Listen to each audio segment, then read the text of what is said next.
years past. That's because they want the air to go under the car. Look how smooth the underneath of the car is. You want air underneath it because you need the air to go back here. The magic, the mix, the diffuser. The air has to go across this diffuser and stay very organized. So as we go to the back of the car, we're going to turn the air on here. Look how straight and clean it comes out through those vertical strakes of the diffuser. That's how downforce is made. So if we step out and we look, this is what the car looks like every week.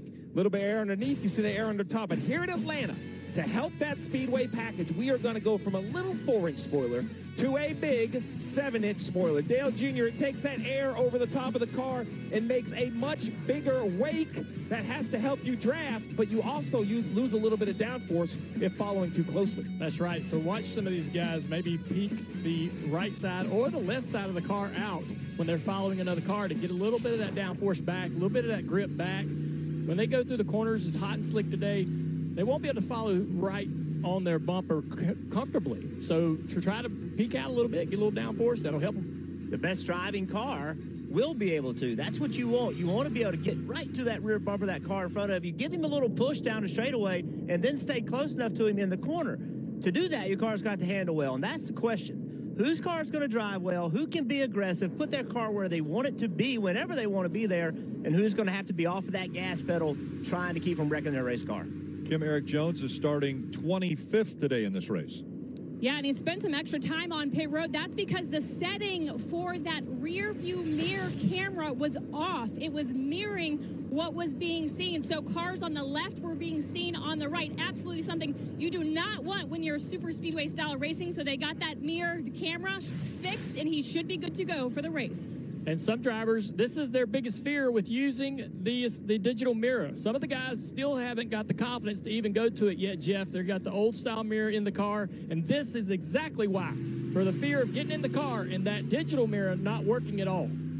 Kim. And it sounds like, based on what I'm hearing on the radio, that it flipped back again. So that setting does not want to stay put with what he needs to use that rear view mirror camera. Now, he does have a rear view mirror, the actual mirror, as a backup, but we've heard from drivers that there's limited visibility with these cars and actually using the mirror, and Eric is one of those drivers that's relied on that camera, so it just flip-flops back and forth from the setting he needs to run this race. So if you look at the traditional area up top, you can see he has that mirror. That's why it's in there in case the one on the bottom failed. So he still has that rear view mirror that he normally would have, but the problem is you do not have the visibility out of this car with that traditional mirror that you do with the digital.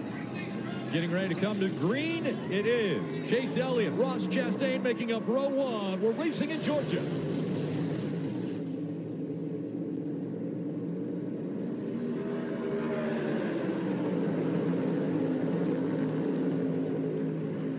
And early on, the lower line surging ahead. Kyle Larson just behind the one of Ross Chastain. Chastain now, will he start blocking early, even on lap one? Getting a lot of information from his spotter. Oh, the 5 car has to lift hard out of the gas. Really out of shape right there. It was still wiggling. Everybody checking up here behind him. Cindric did a great job to keep from wrecking him. You did not see that in the spring race. When they dropped the green flag in the spring race, everybody ran wide open, no problem. First lap, already handling issues.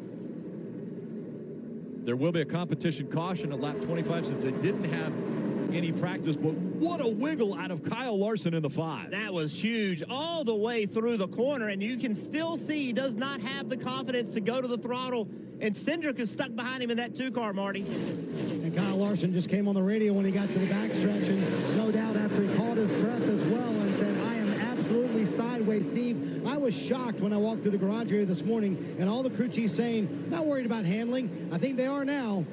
Well, for sure. I heard the same thing. Half said no issues, half said they were concerned, and I don't really believe either side of them, Rick, to be quite honest. I don't think they want to show their hand. And even some mentioned, you know, thunder showers in the area. If we get a delay and the lights go down, they're trying to kind of predict everything. We talked about it. The unknown. What do we know as race car drivers and crew chiefs? Past history, we have very little here on this racetrack. Ross Chastain's back in front. Chase Elliott had led up front for 1 lap. And you see Tyler Reddick moving around, trying to get clean air, trying to create a run off the nose of the 9 car. Big push from the 9 to the 12 down the back straightaway to the outside of Reddick. Let's listen to the 1 car audio.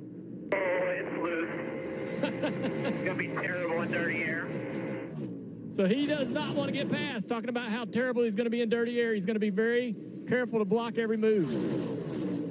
Chase Elliott back up to second now as Tyler Reddick drops back to third, fighting for that third spot with Ryan Blaney. Look at Denny Hamlin, that red and white Coca-Cola car this week. He went to the bottom, and he was rolling on the bottom. But now on the back straightaway, they've teamed up on him. Check it out with the Coke cam. Look at him on the bottom. Never having to lift. You can hear he's wide open to the throttle, making space in front of him. But now on the outside, they team up, and now they're going back by him. Chase Briscoe in the 14, trying to make a pass on that high side. He'll fall back, but still on the back bumper of the Ally 48 of Alex Bowman. Chase trying to run that bottom groove, a little shorter distance. Going to get another push. Oh, no, the 12 goes to the inside for second place. Big run from Blaney down into turn 1. Look at him lose the car, though. Here comes the 8 of Reddick on the inside. Reddick tries to use that momentum as well. The fight for second is on. Reddick's got it. But can he give Ross Chastain a battle here for that lead? Reddick right there on the quarter. He's there. He's got a little side draft there. Draws that one car back. Can he clear him for the lead? Ross Chastain side drafts down the back straightaway, side by side for 3 rows. Chastain already worried about the dirty air if he has a car in front of him, not wanting to relinquish the lead. Reddick, though, the preferred line down on the bottom, it had a little bit of momentum, now losing a little bit of that. What a race up front. Early in this race, man, these guys are going after it. So fun to watch. Still side by side, down the backstretch. Chastain in the 1. Red, white, and blue paint scheme for Chastain this week. Tyler Reddick in the green, number 8 on the inside. Really no big runs. The 14 had to lift a little bit there. He's going to get a little push from Denny. That could come up here and help the 8 car. Right now, nobody's got any significant runs to be able to separate themselves. There's subtle side drafts here and there. Oh, the 14 has to lift again. They're 3 wide. In a 40-foot corner, 3 wide. I'm impressed by what Denny's able to do. Run right up behind these guys. He's not lifting, like you mentioned, around the corner on the bottom. Let's listen to the 9 audio. I'm sideways. Absolutely sideways. Here in the back. Feels like it's propped up on the right rear. Can't turn the steering wheel. I am surprised to hear these drivers talk about the balance out of the track. But yeah, what we're watching on the screen doesn't look like it. Yeah, inside that race car, obviously they have the hands full. Here you go, Denny Hamlin again, trying to get a run on the bottom. His car's driving so well, but everybody likes that outside on the straight, and it's hard for him to clear these guys. Denny clearly has a good driving car. Look at his throttle.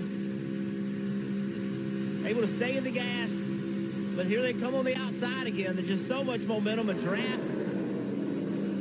Hamlin has yet to lift in 1 and 2. It's a great sign. Now he's got a little hole we can pop into. Decides not to. I think things are calming down a little bit. Seems like this is calm. I think they're spreading out just a little bit. It seems like the heat in the tires and the handling of the car getting a little bit worse, allowing these guys to get a little bit of space between them. We were 2 by 2 by 2, so now at least they single filed out a little bit.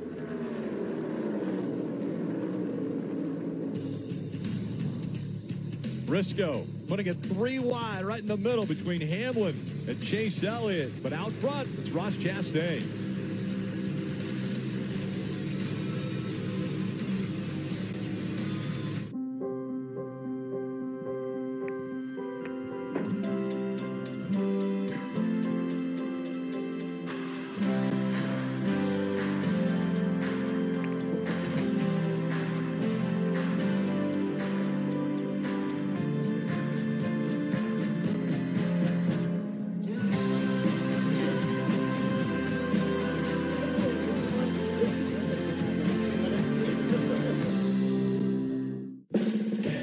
USAA, we've been called too exclusive because we only serve those who honorably serve.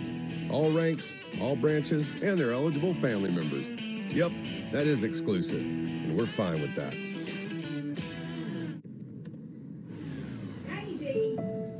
Sorry, Mom. It's amazing when what you can build on AWS. Imagine creating cool stuff that can make ordering tacos a breeze and let you watch every shot from every player anywhere you want. Learn about investing in the coolest companies and watch your favorite team from the other side of the world. Just imagine what they can do when I'm in charge.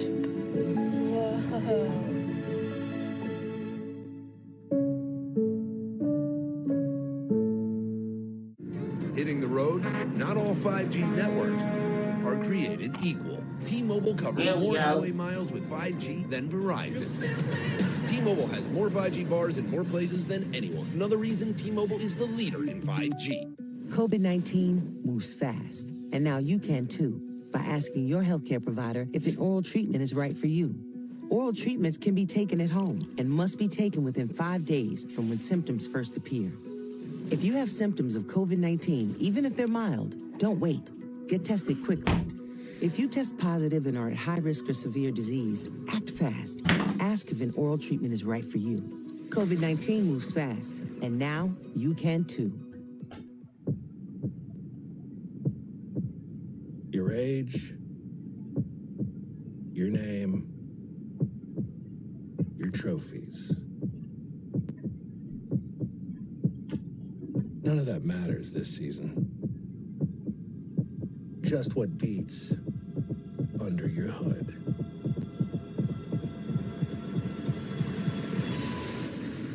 I am NASCAR. Grab an ice cold Coke and buckle up. You're watching NASCAR on USA. A smiling Denny Hamlin, probably smiling inside the helmet right now as well. Looks to be the best handling car on the racetrack right now, fighting for that second spot with Ryan Blaney. So when I watch these two cars right here, Rick, we were talking during break, it's really the question of how fast do you want to be versus how good do you want it to drive. There's no question in my mind the 11 is the best driving car on the racetrack at the moment. I say that because Chastain hasn't gotten dirty air. Now, if he goes back there, maybe his is good or bad, we don't know. He's been the leader. The leader's going to drive great. A lot of air in his car. But Denny Hamlin can run right on the bottom and keep wide open. That's put him in a good position. But, Junior, the question now is it if he gets the lead with all that drag, can he keep it? Yeah, I think he's got an amazing race car, and as long as he... You know, these guys can't wait to get this comp yellow to be able to tighten up some of these cars, and that might even things out a little bit with Denny, but right now he looks like he's the most comfortable driver out there. Look at the hands. Not moving the steering wheel at all. It's a Sunday drive for Denny Hamlin. There's only a few cars, I bet, that are that comfortable right now, as we've heard over the radio, many drivers complaining about being super, super loose. I can't do it, Rick, but it looks like I could. You know, Dave. So I asked Chris Gabehart, the crew chief on that red and white Toyota for Denny Hamlin this morning. I said, so did you change much for the March race? He goes, well, you know, I can't tell you exactly what we did, but we gave him the best driving, fastest race car that we could. Well, I have to say that worked very well as Hamlin has gone from 16th to 2nd, Kim. Well, Dave, I asked crew chief Greg Ives for Alex Bowman the same question. What did they bring in the spring? What did they change? They trimmed out the car in the spring, and they quickly realized they needed better handling to allow Alex to make moves, so they focused this time on downforce. He's still currently pretty loose, so they have to be happy they made those changes. He's currently running in the 6th position, Marty. Kim, why not make it a hat trick? I asked Rudy Fugle the same exact question about William Byron. They won the race here in the spring. He said, we're pretty much exactly like we were in the spring, applied a few handling things, and he is the only driver, Steve, I've heard say, my car's driving pretty good, a little bit free, but pretty happy with it. There's a couple drivers that are saying the exact opposite. Guys who started up toward the front and now are way in the back. Larson, one of them, back in 23, and a big move for the lead up top. Denny Hamlin finally able to get to the outside of the one. I think now they're going to line up with Denny on the outside, trying to push him by that one car, Ross Chastain. And now Chastain is not, you heard him say, I don't want to lose the lead. I'm already loose. I'm going to be terrible in traffic. But honestly, I think that's the best thing that could happen for Chastain, Steve, because now he's learning what his car will do not in the lead. And we also get to learn what this 11 car could do in the lead. Because he got so much downforce and comfort in that car that they'll just go right back by him now that and it looks pretty good right here. Comp yellow is coming. It can't come fast enough for Kyle Larson and Austin Cindric, who's 36th on the field. Big run from the 12. He goes to the outside here from help from his buddy Chase Elliott. Now they're going to hang out the 11 of Denny Hamlin. Doesn't have anybody pushing from behind. Ross Chastain's coming. But can it be the 12 of Ryan Blaney who leads here at Atlanta? Ross hops in that outside line. It's going for it down into turn 3. Everybody's on the train. Reddick, Ross to the inside. Side by side for second. I like that. Ross had a run. He took it. See if it works out for him. He's going to get some help from this 11 car right here down into turn 1. We know the competition caution. NASCAR has told the drivers and teams around lap 25. We're on lap 25 now. You can see that one car dancing a little bit, just moving around. Chase with a run. Man, these guys might be having some fun out here, Jeff. Yeah, I got a big run. Oh, the one. Oh, the one's out of in the trouble. track. Oh, contact. Well, you knew Denny Hamlin wasn't going to cut Ross Chastain any slack after the year they've had together and the run-ins at St. Louis. My goodness. Look what it's done to Ross. Now he's 3 wide. He talked about not wanting to be in traffic. Well, that's the worst case. Everybody decided in that moment Ross wasn't going to lift. The caution's out for the competition yellow. Oh, take a breath. Take a breath. Look at this. Yeah, Denny right there on that left rear quarter panel. It's up the racetrack. Denny, you said it, Steve. He's not going to cut Ross Chastain any slack whatsoever. Oh, that's a risky move, though. If you get that one car and he turns sideways, he is wrecking right in front of you, taking you with him. I mean, Denny Hamlin has a list. He's got a list of drivers that he said, hey, if at any given point in time this season, I'm going to repay what they've done to me up to this point. Well, and Rick, makes it. I know that's what you do, like when you're sitting in a red light or in traffic, you get close to that guy's bumper. That's like 175 miles an hour in the middle of the corner. It's only 40 feet wide. You get a big wiggle, it's going to sting. It's going to hurt. That outside wall is not very far away. Under competition caution, you can check out NASCAR Drive. It's your live race day companion. You get access to high-definition in-car cameras. Visit NASCAR.com/drive. You can download the NASCAR mobile app. We look down on this, again, 1.5 miles, what is now racing like a super speedway. We get this beautiful view of Atlanta Motor Speedway, courtesy of Geico. A couple things of note here, Rick. 36 cars on the lead lap. That's going to be a very, very busy pit road. And I don't expect everybody to take 4 tires. So people are going to be leaving and coming at very odd times. Going to have to be great communication from the crew chief to the driver to not have an accident. And now my eyes are going to be peeled for the 5 of Kyle Larson, who's in 23rd, and Austin Cindric in 36th. What are wrong with these race cars? How big of adjustments can they possibly be making? Pace cam. There you go. Some teams decide. Some guys will stay out. Yep. Yeah. Like Chase Elliott, Tyler Reddick, the first onto pit road. Dave.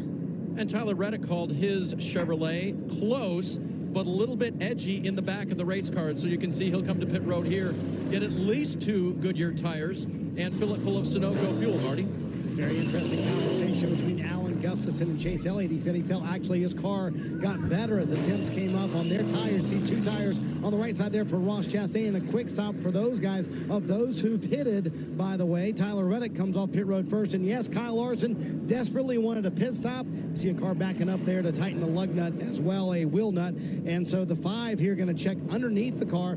Kyle Larson saying his car was extremely loose there and fell back. We'll follow up more on the Kyle Larson situation as well. We saw it at the very start of the race when Kyle Larson was fighting to stay pointed the right direction. Even on lap 1, it got crazy. But that's just Atlanta now.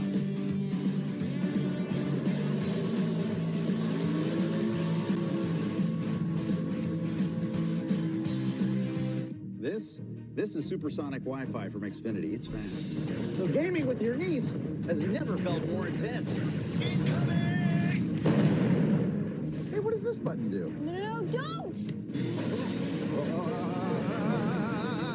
Welcome to the fastest internet on the largest gig speed network.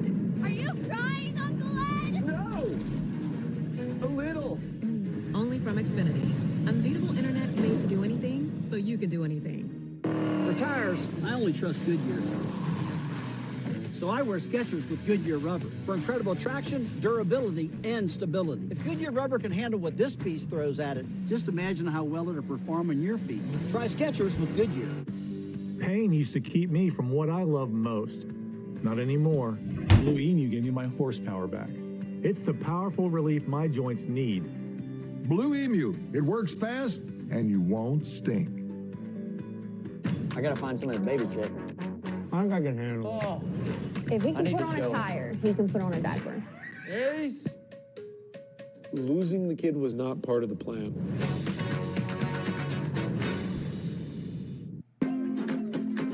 Keep life zesty with Zantac 360 degrees. Heartburn can't stop this party because Zantac 360's triple action prevents, relieves, and lasts, working in as little as 15 minutes. Keep life zesty with Zantac 360. I tried a laxative that's both gentle and fast. Great tasting Dulcolax soft chews works naturally with the water in your body in as little as 30 minutes. Puts you comfortably in control. Dulcolax soft chews.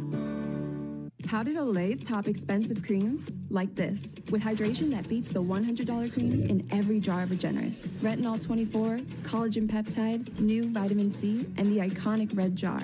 Can't top this skin. Shop now at Olay.com. Facing expensive vitamin C creams with dull results? Olay brightens it up with Olay Vitamin C. Gives you 2 times brighter skin. Hydrates better than the $400 cream. Shop at Olay.com. It's time now for the Toyota 2-seater, and this week Jeff Burton got to ride with WWE superstars Bianca Belair and Montez Ford. All right, so we got the track to ourselves. Let's go.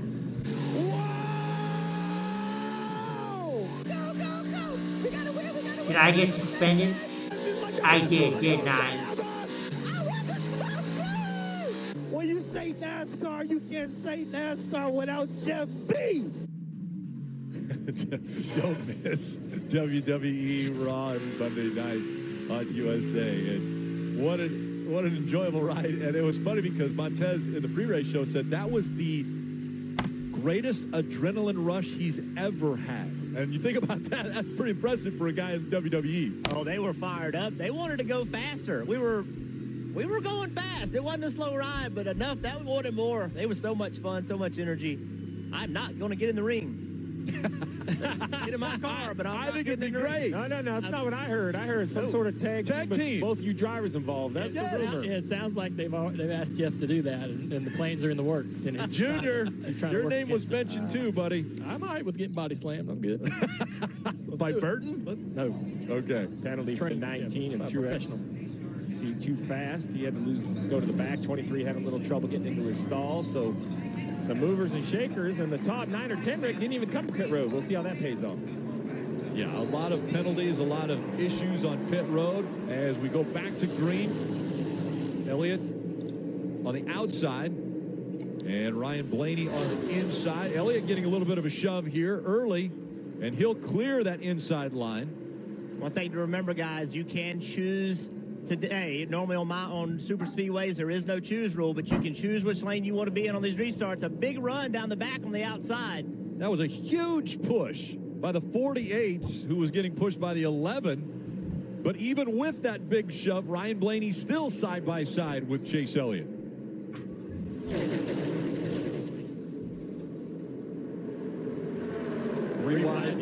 Three wide back here. Uncomfortable situation for some of these guys. Harrison Burton in the 21, right in the middle of it all. Pit road had so many things happening. The 20 was blocked. The 23 missed his pit stall, had to back up. The 5 had a very long stop. They went under the hood. The 99 backed up. The 19 was speeding, and the 2, another long stop. 47 was a long stop as well. See Hamlin trying to give a big push to Bowman in that 48 car. Different paint scheme this week. Some lightning bolts. Watch this push right here. This is how aggressive they're getting. Just trying to get pushed up, and then Elliott up to block, and everybody did a great job of not wrecking right there. Elliott made a big block, and Hamlin was aware of it, got off the gas. Smart move by everybody. Marty. Hey, Rick, Chase Elliott, the same guy who said I'm completely loose on the first part of that run, decided to stay out there. That shows you how important track position will be today. Alan Gustafson said, if you can live with it, let's stay out because we want to stay up front. Meanwhile, his teammate Kyle Larson, we talked about how loose his car was. Well, you have no idea. Listen on the radio. I don't know. I mean, I'm sure it's a combination of my car being loose and the steering box being quicker, but I am not comfortable at all, only being able to turn the wheel like an inch. Fortunately, we can't do much about the steering. That's a pretty big statement for Kyle Larson to say, I am not comfortable at all. So what they came down pit road and did, Steve, was they actually took rounds out of the front springs to be able to get that car to handle a little bit better. Restarted back in 30th. We'll see where he winds up on this run. Yeah, big adjustments up and down pit road, but what you see by the 9 of Chase Elliott is, as a crew chief, I can crutch some issues and maybe help some issues, but nothing is going to drive better than being able to use both lanes and have all the downforce. We mentioned that big 7-inch spoiler. Well, another thing it does is sticks your car to the ground pretty good if you're first in line. Now, if you're behind it, it makes it a little bit tougher. So, I can only do so much. I would be doing anything in the world to get track position. Kim, what is up with Austin Cindric? He is having a rough start. Yeah, and that's after starting fifth. So he started in the 5th position, and then they, by design, dropped back before that competition caution. So he was running in that last place before coming down pit road, and that's just because he was way too free. They made wholesale changes during that stop, and they took their time on pit road because the splitter was in the track, so they got the splitter up. He was just way too free. Air, wedge, pretty much everything. And this was rare because we did not think guys were going to drop back like they do at Daytona and Talladega because track position was so key. But the handling, evil, currently riding in the 31 position. Wild 3-wide racing there as they put Bowman on the outside. The one car, though, coming up to help him is going to maintain. Not yet. 24 in the middle of the center, all 3 lanes. Yes. We raced here in March. There was only really 2 lanes. Nobody wanted to run in that 3rd lane. But the Xfinity race yesterday had some good grip in that high line. And now today, again, these guys can go pretty much wall to wall, wall to apron on this racetrack. Seeing a lot of Toyotas up there as well. We talked about how good the 11 ran. All the Gibbs cars look good. 23-11 also.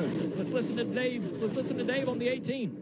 So, guys, it's interesting how Kyle Busch sees that 3-lane racing. He stayed out this time, obviously picked up a lot of track position, started 19th, so he's moved up where he wants to be. But he said, my car's great. All I need is a 3-lane track. So I don't think Kyle feels comfortable going 3 wide, but apparently you can do it. And interesting that we're 18 races into the 2022 season, and the topic still is, where will the 2-time champion, 60-race winner end up next year? It might not be with Joe Gibbs Racing. It could be with another team.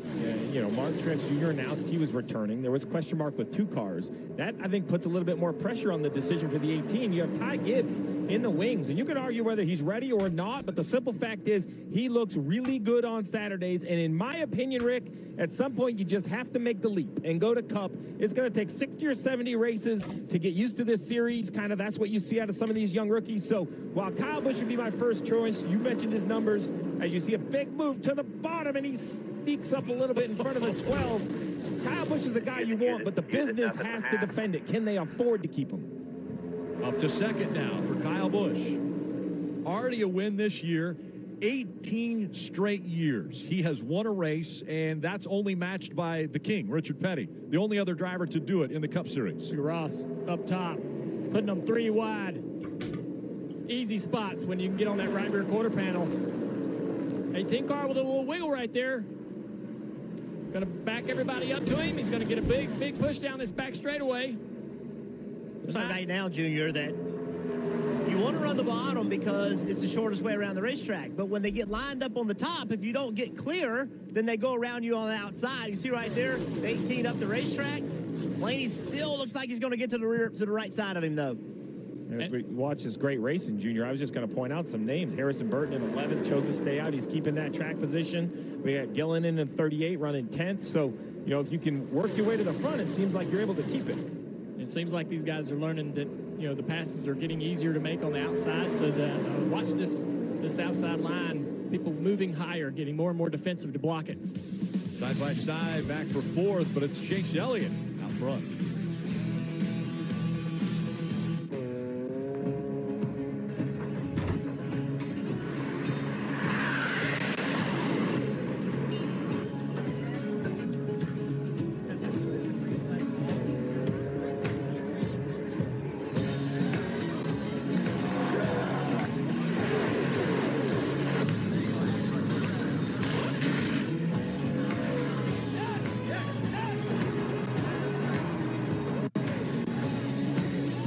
This is the grown-up grilled cheese. It said, I need more in life. Right.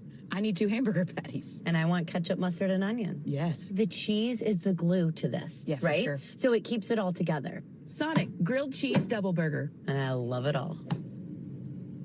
All right, Limo, give me a socket wrench, pliers, and a phone open at libertymutual.com. They customize your car insurance so you only pay for what you need. And a blowtorch. Only pay for what you need. Liberty, liberty, liberty, liberty. For COPD, ask your doctor about Breasttree. Breasttree gives you better breathing, symptom improvement, and helps prevent flare-ups. Breasttree won't replace a rescue inhaler for sudden breathing problems. It is not for asthma. Tell your doctor if you have a heart condition or high blood pressure before taking it. Don't take Breasttree more than prescribed. Breasttree may increase your risk of thrush, pneumonia, and osteoporosis. Call your doctor if worsened breathing, chest pain, mouth or tongue swelling, problems urinating, vision changes, or eye pain occur. If you have COPD, ask your doctor about Breasttree. Oh, hey. Buying a car from Vroom is so easy. All you need is a phone and a finger. Just go to vroom.com, scroll through thousands of cars, then tap to buy. That's it. No sales speak, no wasted time. Just straight up great cars. Right from your phone to your driveway. Go to vroom.com and pick your favorites. Oh yeah, she digs it. Buy your car on vroom.com. Vroom. Get in. You really are my favorite, son. I've heard that before. Savannah's the favorite. Grayson and I are making the most of our favorite kid status. Very bitter. Why are you so angry? Chrisley Knows Best is all new Thursday at 9 on USA. There are few.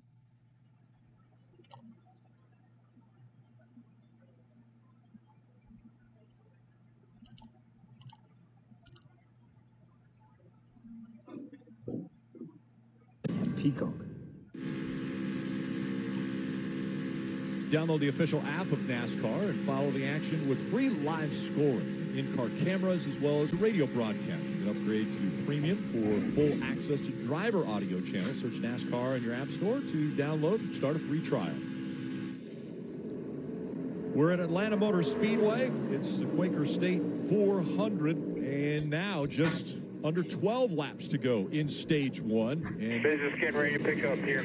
Right there in the back of this pack here, the 5 car of Larson. He's drove in through the top 10, sitting around 11th, 10th place as they run side by side. This lead pack seems like they've got the improvements that car made that are giving him the opportunity to really get up there and mix it up. Austin Cindric, on the other hand, still back in 32nd place. Needs a little more work on the next pit stop. You heard that radio transmission. Things are getting ready to pick up here. 11 laps to go to the end of the stage. So now everybody's racing for position. Dave. And with runs like this, Jeff, it's hard to believe that that blue and white 12 of Ryan Blaney has not won a race yet this season. He's finished in the top 5 6 times. Whoa, what a move. And Jonathan Hassler, his crew chief, told me, I can't ask our group to do much more. We're ready to win any day. It could be today, Rick. Yeah, he wasn't sure which lane to take there. Left, right, inside, outside. Now he's to the inside, trying to take the lead away from Chase Elliott. Did a little bit of what Chase does on these super speedways. He moves around, back and forth. He's going to get some energy off the nose of some car behind him, and that's how he created that opportunity. Chase with a big push. What does he do with it? Dives to the inside. He makes the move so late, the 12 can't really block it. Blaney trying to stay on that quarter panel side draft. He's clear. Good. You can see right there, Junior, how the side draft does not work in these cars like in the past. In the past, Blaney could have just held Chase Elliott up and slowed him down, but it does not work as effectively in these cars. I've heard drivers tell me it's about 30% of what the old car had, and you've got to be very aggressive, very close to that other car to make any difference. Once again, the Dawsonville native out front here at Georgia has never won at Atlanta. Rode up with some of the fans in the elevator, and they said, we're here specifically because we want to see our driver, Chase Elliott, win at his home track. As the front 5 or 6 get more and more intense for this stage finish, it seems like the guys maybe 19th, 20th on back are thinking, I don't know if I want to be here. I see the intensity picking up, Marty, so I'm going to go ahead and exit stage right, at least to the end of this stage. Yeah, but what a duel that was between the two regular season championship leaders for the stage 1 win. Coming up in 7 laps, he's riding on board with Bubba Wallace way back in the field in 31st. What's going on? Listen. I feel like something broke in the rear. Got tighter. It was tighter, but it don't feel right, dude. I'm just holding the wheel to the left, and the rear end just bouncing and dancing around. That sounds a little disconcerting at 185 miles an hour to me, Jeff. So some work to do on the 23 car, no doubt.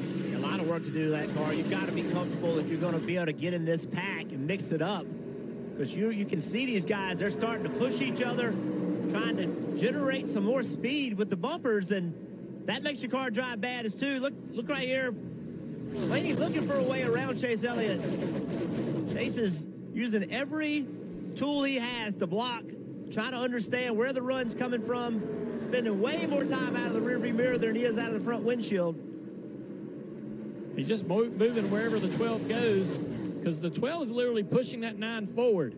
For the 9 to maintain the speed he needs to lead the race, he has to have a push from behind. So Chase just kind of stays in front of that 12 if he can, keep his momentum up. The 12 is wanting the same push from behind him to be able to get the run he needs to be able to pass this 9 car for the lead. 4 laps to go in stage 1. And as Marty mentioned, 1 and 2 in the regular season point standings are running 1 and 2. So every point matters, especially when it comes to paying off the playoff points at the end of the regular season. Big run right here. Yep. You both There it saw the is. same thing at the same time. 12 gets there, but he can't clear. A little side draft by the 9 slows him down. Here comes Denny Hamlin, though. Denny Hamlin's going to try to get there and push. But more help on the outside. Oh, the 1 pushing the 48 on the outside. Push you out there. Little movement there, not real comfortable for Bowman. And into the picture, we see the 45 of Kurt Busch coming into this race. Now he's got the 5, Kyle Larson. You saw a big wiggle out of those two when they didn't match up with the bumpers. Catching a lap car very quickly here, too, guys, on this front straightaway. I think there'll be enough room as the front straightaway widens out quite a bit. Yeah, but it's going to go into turn 1, and all these other guys behind him are going to have to funnel right around him. Very tight as they work their way around the 15 of Garrett Smithley.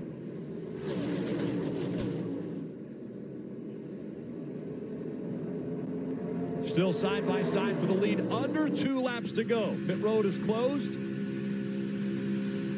Fighting for the stage 1 win. Blaney on the inside. Elliott on the outside.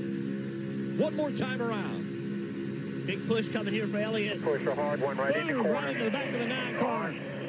That shoves him way out in front, clear. All clear, all clear. Bottom nose down. He should be able to easily defend the last 3 quarters of this lap. Big push coming here on the inside line. You can see Hamlin's pushing Blaney. Elliott goes down to block. Now back up the racetrack as Alex Bowman with a run in the 48. Out of turn 4 for the final time in stage 1. And Chase Elliott will win stage 1. Bowman, Chastain, Blaney, and Byron, top 5. Kyle Busch, Kurt Busch, Denny Hamlin, Kyle Larson, Christopher Bell, all rounding out the top 10.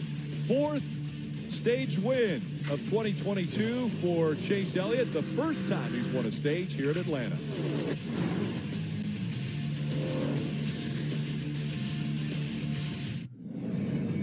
Choosing T-Mobile is like paying for this, but getting that. And so much more. More 5G bars in more places. More savings so your family saves 20% versus the other guys. And we won't raise the price of your rate plan with our Price Lock Guarantee. Get more with T-Mobile. More 5G coverage, more savings, and even more cool stuff. eBay Motors. They have all the right parts at the right prices. Whether I'm on 2 wheels, 4 wheels, or no wheels. Let's ride. about it. This one's on me. No.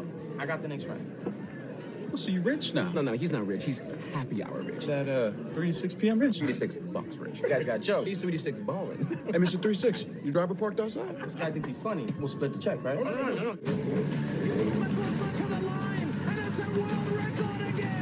Her last 3 finals have all been world records.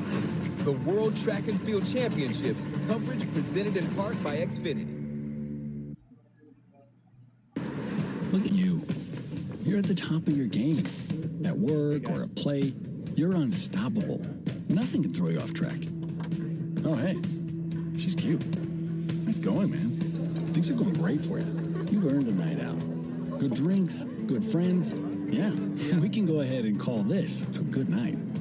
Wait, is that your car? Uh-oh. Not smart. Yeah, I saw that coming. Say goodbye to her. Ouch, that'll hurt your bank account. You're looking at around 10 grand in fines, legal fees, and increased insurance rates. I hope you like eating frozen dinners. Alone. Let's try this again. Smart move. Because buzz driving is drunk driving.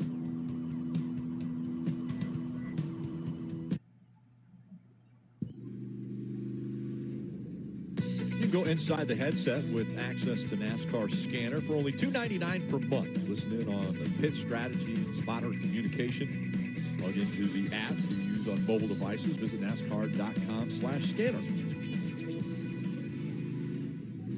Lucky to have some great onboard cameras today during this race. Riding on board Kevin Harvick's car thanks to Hunt Brothers Pizza.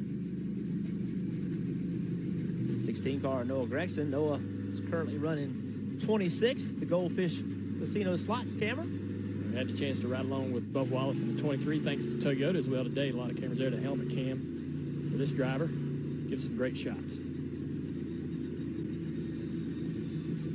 It'll be fun to ride along with those drivers throughout this race. Again, the end of stage 1. Pit road is open now. So with the 100-lap stage coming up, second stage is 100 laps long. Everybody's going to come to pit road this time because they need fuel. And this is what's going to be interesting. Like Elliott and those guys that stayed out, it worked. Their tires were good enough to keep the lead. But now he needs, he's burned 60 laps worth of fuel. The other cars that have pitted have only burned 40 laps. So does that let them only change 2 tires? It's no different than pulling in your gas pump at home. The more fuel you need, the longer it's going to take. We'll see if that, messes up the running order here to see if these guys like Chase Elliott loses track position on this pit stop, Kim. Alex Bowman, P2 in that stage. He said, I'm just a little bit free everywhere. The call, 4 tires, a small adjustment, and fill it up full of fuel, Dave. To Steve's point, the 12-car Brian Blaney, he will need 2 cans of Sunoco fuel, plenty of chimes to change all 4 Goodyear tires. Car's a little bit loose, Marty. Well, Dave, Ross Chastain was the only driver who pitted at lap 27 who was able to make progress through the field. So the car's a little bit too tight. They're going to go back a baby step on that last adjustment. Also, to Steve's point, the 9 plans a long stop here because they got to take on all that fuel and cars passing them right now on pit road. Chase Elliott said the car is a handful at the start of the run, but once it comes in, it's exactly where I want. There you go. Tyler Reddick gains 10 spots after that 2-tire stop.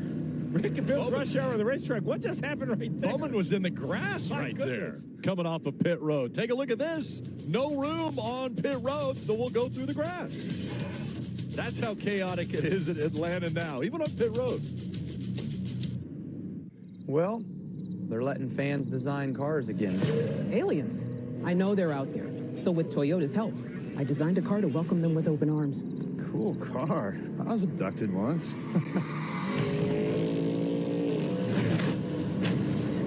Oh, you're back.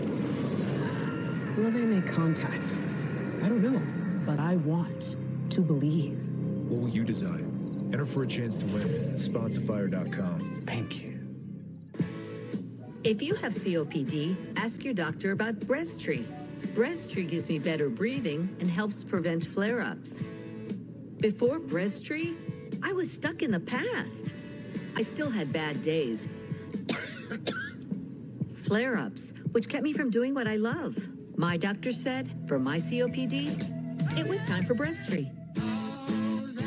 BreastTree gives you better breathing, symptom improvement, and helps prevent flare-ups. Like no other COPD medicine, BreastTree was proven to reduce flare-ups by 52%. BreastTree won't replace a rescue inhaler for sudden breathing problems. It is not for asthma. Tell your doctor if you have a heart condition or high blood pressure before taking it. Don't take BreastTree more than prescribed. BreastTree may increase your risk of thrush, pneumonia, and osteoporosis. Call your doctor if worsened breathing, chest pain, mouth or tongue swelling, problems urinating, vision changes, or eye pain occur. Can't afford your medication? AstraZeneca may be able to help. If you have COPD, ask your doctor about BreastTree. Okay, this is a freezer, not a time capsule. Sometimes the house itself can tell you how a young homeowner is turning into their parents. Not those two. Yep, they're gone. Forever? Yep. That there is Progressive's Home Quote Explorer website where I compared home insurance rates. We don't need to print the internet. Some are beyond help. I will give you $100 if you can tell me what this is. Scotch egg. It's a meatball. Progressive can't help you from becoming your parents, but we can help you compare rates on home insurance with Home Quote Explorer. We've got a lot of work to do. Welcome to the high-octane life of USA's newest crew. I'm Austin Dillon, NASCAR driver. It's a lot of fun, but it's a lot more fun when you have family and friends. Have you ever changed a diaper? I watched. We just hope you can catch a diaper football. You can't spike the baby. We're not blood, but we're still family. Not the makeup. Not the makeup. Austin Dillon's Life in the Fast Lane, Thursdays at 9:30 on USA. Chase Elliott wins stage 1 at Atlanta Motor Speedway, and normally when an Elliott wins a race, they sound the siren at the Dawsonville, Georgia Pool Hall. And so Rutledge Wood is there in City View. All right, Rut, do they sound the siren when you win a stage?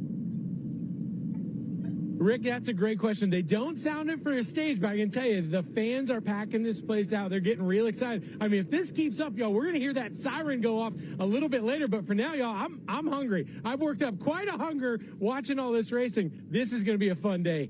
Here's hoping Chase pulls it off. Did Rut just leave us to go eat? Well, Rutledge knows a good burger, and I think there's definitely... And Junior, you've been in there. You've enjoyed the burgers in there. They gave them a better reception than I got. Well, Chase Elliott, after a little bit slower stop than some of the others, will line up in the second row. It was Tyler Reddick that got off pit road first, and Ross Chastain will restart up there on the front row as well. Again, the choose rule in effect here at Atlanta, so that's why you see the drivers lining up where they are. And also you see Truex in that 19 car. He was 25th at the end of the stage, took 2 tires. Now he's starting 4th. Such a great view off the back of the pace car here with the pace cam. Coca-Cola field approaching the Geico restart zone, and back to action here in Atlanta.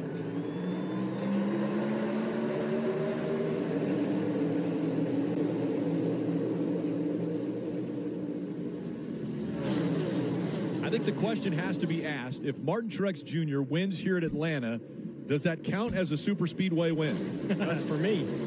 I don't know if it counts for me. Daytona or Talladega. We'll be interested to see how his car drives up here. All the Toyotas and his teammates have been really good today. He hasn't had a chance to really show us anything outside inside the top 10 here. Outside of Ross Chastain right now fighting for that second spot. A little bit of a run here as he closes the gap now on Tyler Reddick. Tyler, the most recent winner in the Cup Series, getting his first ever win a week ago at Road America. That question you posed just gave every stat guy in all of NASCAR heartburn, Rick. Now how do we classify this? It races like a super speedway at 1.59 miles. Guess we just have to ask the drivers. They'll let us know after today. Of course. Fair. Although we still have arguments about what a short track is. We did. I wonder if Truex will try to take this lead. He had a pretty good run on the front straightaway. Didn't decide to go for it. He's pushing that 8 car out there in front. I think if he gets enough of a push. Man, that was a pretty good one in the last lap. Yeah, I think he's got Bell behind him, but teammates. I think he has confidence if he goes somewhere, as long as Bell can go with him, meaning they both have to be clear of that one car, then he could go and he would have a pusher. Probably just was worried about getting hung out if he went, and then Christopher couldn't go with him, Kim. That's right, and you see Martin Truex Jr. in that second position. Oh, as we have a battle for the lead. Sure enough, he goes to the bottom of the racetrack, has that help that you were talking about with Christopher Bell, and Martin Truex Jr. pulls out to a huge lead here in Atlanta. Yeah, that worked out perfectly for them. It was space for both of them. There was one car to pass. They both could get by him, and now they're leading the race as two teammates. Great teamwork and great patience by Martin Truex to not make that move earlier and put himself in a bad spot, Kim. And he got track position by taking 2 tires on that last stop. No major changes, which was surprising because he had no right rear. He said there was absolutely no stability. So maybe this clean air is exactly what that number 19 Toyota needs. Martin Truex Jr., Marty.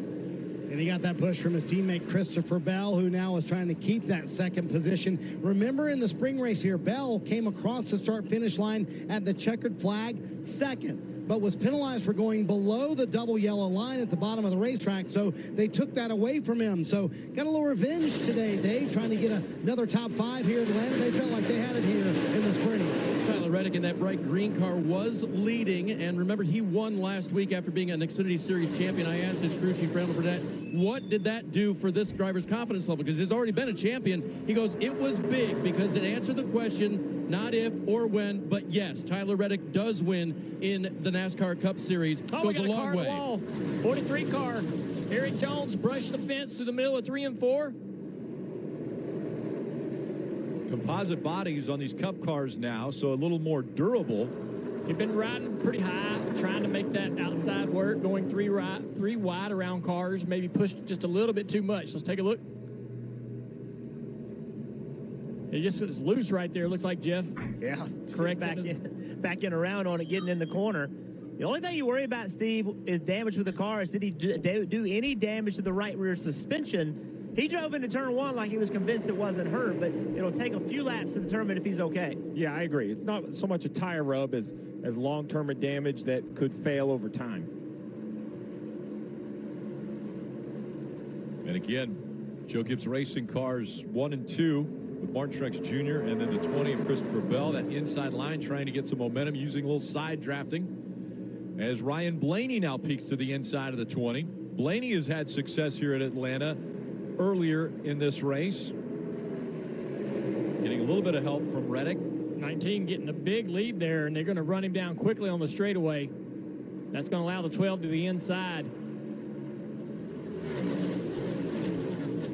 You try not to get too far out ahead of the pack so that they don't, your car kind of noses over on speed and power, and you just drop right back to them quickly, and you can't defend both lines at the same time.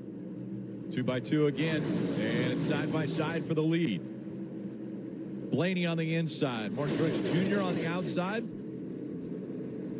I just feel like with Blaney, he's that driver that we always see at the end of speedway races, Daytona, Talladega, always just so close to getting that win. He's going to be a threat all day today.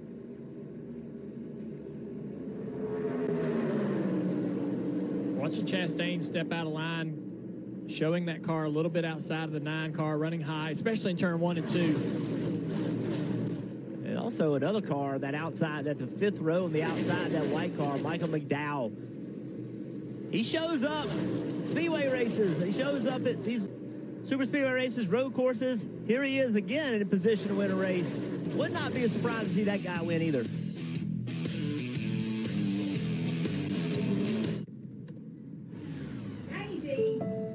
Sorry, Mom. It's amazing what you can build on AWS. Imagine creating cool stuff that can make ordering tacos a breeze and let you watch every shot from every player anywhere you want. Learn about investing in the coolest companies and watch your favorite team from the other side of the world. Just imagine what they can do when I'm in charge.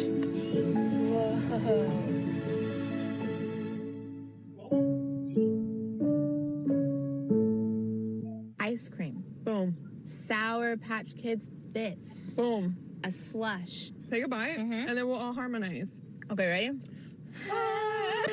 Sonic Sour Patch Kids slush float. Sign me I up. think we're a girl group now. Sign me up. Imagine having the elite performance of Goodyear now on your Skechers.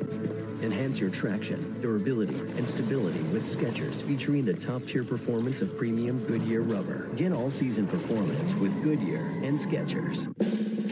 At USAA, we've been called too exclusive, because we only serve those who honorably serve. All ranks, all branches, and their eligible family members.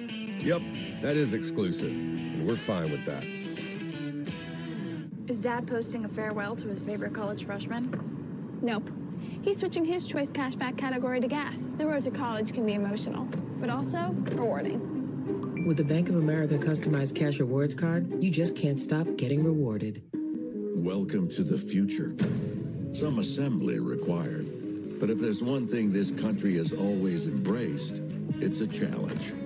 And after almost 120 years of building for those challenges, we're taking the vehicles you know by name and making them electric by revolutionizing the way they're built and where they're assembled, not for the few, but for the many.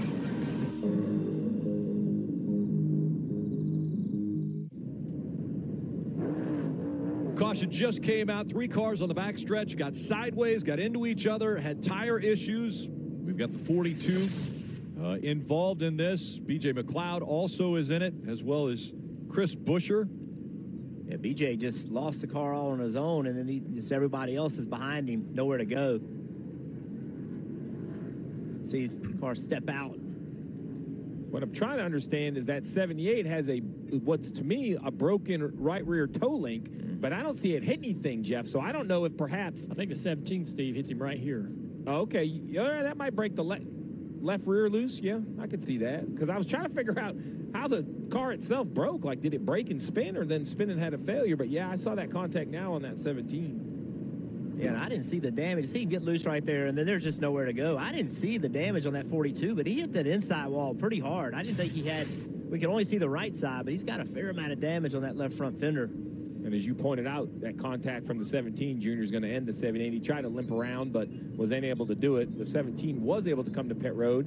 Hard to see how much damage. The body looks good, but underneath, we showed that animation earlier about everything that's underneath the car, right? The diffuser, that pan, the splitter. You drive around on flat tires, it can be hard on the equipment, Dave. Steve, Chris Buescher called it a, quote, decent hit. The crew is talking to him now on the radio saying we don't see anything broke. While he gets up to speed here, he can feel it out just a little bit, and it appears the steering may be straight on it, so he may be okay. There you have it. It's one of those races, I don't know if you're ever out of it, right? Like, chaos could ensue at any time, so if you can stay on the lead lap, just got to hang around. Oh, we see some takers here with 81 laps to go. I think this tells me some guys think they can make it from here on fuel much farther than anything we thought they could, but maybe some yellows, big strategy play, because it's not just a few cars, it's busy, Kim. And you see there the 48, he was reporting just a little bit of chattering. He didn't think he had a loose wheel, but they just came down for safety. Right side only, Dave. Denny Hamlin, fuel only in his Toyota, trying to get it fired up. It was a slow leave, Marty. Yeah, I don't know, Steve. I think they're pretty short from here to be able to make it all the way 10 laps short. But what it could allow, Steve, is for a quicker stop on the next stop, if you will, the next caution, and maybe you get track position that way. So maybe a little pit road strategy being played. Once again, close call for the 48 of Alex Bowman. Tough day on pit road. Rise and shine. I'm Kid Cudi, and it's time for Camp McDonald's. Get out your apps, and let me show you what we got. New summer menu hacks on Wednesdays. Merch collabs with a different drop every Thursday. With a headlining show by me. And 3 more amazing shows leading up. Plus, we've got deals on the food you love. If you have the McDonald's app, you're at Camp McDonald's. Ba-da-ba-ba-ba. Choosing T-Mobile is like paying for this, but getting that. And so much more. More 5G bars in more places. More savings so your family saves 20% versus the other guys. And we won't raise the price of your rate plan with our Price Lock Guarantee. Get more with T-Mobile. More 5G coverage, more savings, and even more cool stuff. USA and Peacock are setting July on fire with Money in the Bank, followed by Monday Night Raw, and exploding with SummerSlam. Oh, no. Oh, yes. Watch the action heat up Mondays on Raw, all leading to SummerSlam July 30th on Peacock. I acknowledge that this stock footage will be expertly renewed in 50 years as an ad for Back Market. What the heck is Back Market? An online marketplace for expertly renewed tech like smartphones, laptops, monitors, and earbuds. It's a private concert for my brain. My gosh, this beat slaps. If you love this expertly renewed tech sold on Back Market, lick your lips. Yada, yada, yada. What did I just sign? my parents can always check my glucose levels just by looking at their cell phones. I share my numbers with my wife and my daughter. And if I'm out in the yard working or busy, she'll come out and tell me, hey, you're going too low. If I'm working hard, it makes me feel good that they're watching. Are you ready to fall in love? New Summer's Eve Spa. Our richest, silkiest, most luxurious intimate wash leaves intimate skin feeling pampered. Now it's spa day every day, only from Summer's Eve Spa Collection. Be sure to tune in and see Nikki Bella on the new series Barmageddon. It's coming soon to USA. See Junior hanging out there, took her for a ride in the pace car. And Junior, she chose you to be her tag team partner. She chose you. That's right. She didn't choose Jeff Burton. Nope, she chose you. So we had a lot of fun. 135 mile an hour in the Chevy pace car. And that show, Barmageddon, is at Old Red in Nashville. So they're going to have a lot of fun with that. Blake Shelton, Carson Daly. She told me all about it. She had a lot of fun. She does need a lap with you, to be fair, Jeff. We went 130, 170 in your car, a little bit more fun. She did ride with me after she rode. Oh, really? Yeah, it was 172 mile an hour down the back straightaway. Right. She said, God, you're a lot better than Junior. Like you're way faster. Okay. Now I'm thinking about tag teams in the garage here. We might have to get a bracket going here, Rick. Put some theoretical tag teams together in the garage. Oh, my goodness. I can start thinking, that'd be interesting. Harvick? Would it be Harvick's driver, actually a crew chief? wrestler, by the way. So is it driver, crew chief, or two drivers make the tag team? How's this work? Driver, crew chief, I think. Okay. Well, I just want to know who I'm going to be rooting for. On board with Bubba Wallace. If we stay right here, we talked so much about that camera. He's looking all around. In front of it, you can see the digital dash with the numbers just to the right, kind of right there to the right side. I don't dare circle it because he keeps, all right, I'm going to give it a shot while he's moving around. That is the screen for that digital rear view camera. That's a little pod on the back of the roof. The camera looks straight back. It projects what you want on that location. You can put that screen wherever you want. That's where Bubba has chosen to put his. We're rolling up toward the start-finish line to take a green here, and he's kind of lagging back a little bit. I wonder if he's still not comfortable with this race car. As we get ready for the restart, we want to listen in to the 45 team and Jason Jarrett, the spotter for Kurt Busch. Line, green. He's tight with you, but he does not have a push for the 99. And they're both tight with you. Outside tight, outside. Probably by half. He does not have a push up to you. 2 wide all the way back. Outside 9, half apart, top lean, outside. He's got the 20 about 2 in front of him. You got the 1 outside of you and just the 31 with you. Out. It's so important for Kurt Busch to know that when he said the 31's behind you, but he has no help, that means the 31's not going to be a lot of help to you. So it's great information about what you can't see. You can see the car behind you, but you can't see the car behind him. That information is so important to help gauge what kind of run you may get. And the spotter, what we heard right there, that's the way it is every lap, every foot. The spotter's job here, they really earn their keep. And so you got to have some good guys up there that you trust telling you everything you need to know. And they work the entire race from start to finish. Here comes Blaney. He looks to the inside, trying to take the lead away from Martin Truex Jr. Truex with a subtle side draft on the right rear quarter panel. Who's Chase going to help? Not his bud. He's going with that 19. He says, I know which car is going forward. Pushes Martin Truex clear. I think the 12 here is going to work back to the inside. He doesn't have a ton of help on the bottom. Look at Reddick pushing the 9. The 9's going to have a great run. Does he go around this 19 for the lead? He does, to the inside, down into turn 1, Chase Elliott. And Reddick went with him. Let's see if Reddick gets clear. No, he's not. Now he's looking at his mirror, looking for Kurt Busch, I believe, behind him. Chase moving around. He's like, too far out here. I'm sorry, that's Blaney behind him. Marty, what you got on this 9 car? Boy, Chase Elliott used that high line to his advantage, didn't he? So what's the draft been like today? Well, under that last caution, as the fans cheer on the hometown boy, now back in the lead. Eddie DeHaan and Chase Elliott broke it down what it's like in Atlanta today. Listen. Looks like you can have a good car behind you that's a good pusher, but he don't have somebody close to him, and it's not going to be effective. Yeah, it's kind of tough to go anywhere. Yeah, tough to go anywhere, but you can easily make a mistake and lose the bunch, but you're not going to gain it back in a hurry, I don't think. I'm just teeing up for the end of the race here. Like the one's a good pusher, but McDowell couldn't do nothing to get to him. So Dale Jr., what that equals to me is don't lose that track position today. You want to be up front. Chase Elliott's got it back. Yeah, it definitely seems like coming to the end of the race, you want to be the lead car. The lead car can defend a little bit, get in front of the line and move it forward. I'd rather have to, try to keep the lead than to try to be the one getting it on that last lap. So Chase Elliott, I think, is in the best position right now, positions he wants to keep all day long. Look at Chastain trying to get to that outside quarter panel. We've seen him all day long run just a little bit higher. Stays right connected to the back of this car. He's going to push this 19 pretty good down the front stretch. I think Ross is either running out there to possibly jump on the quarter panel to pass the 19, but also to keep a little air on his car, keep his car turning, keep it working well, downforce.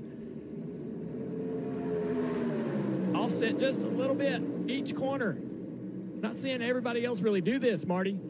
Always shocked. Ross Chastain being aggressive out there. Certainly has a very good car. He told Phil Surgeon, his crew chief, a moment ago, you made me tighter. That's allowing me to make moves. You see him ducking out there when they go into the corners. He also made a very interesting point. He said, I feel like 19's going to go around. He'll collect the one. 22 of Logano also in it. Stay up there. Lots of cars. Look at the 5 of Larson there. McDowell comes back up in front. He'll tag another car.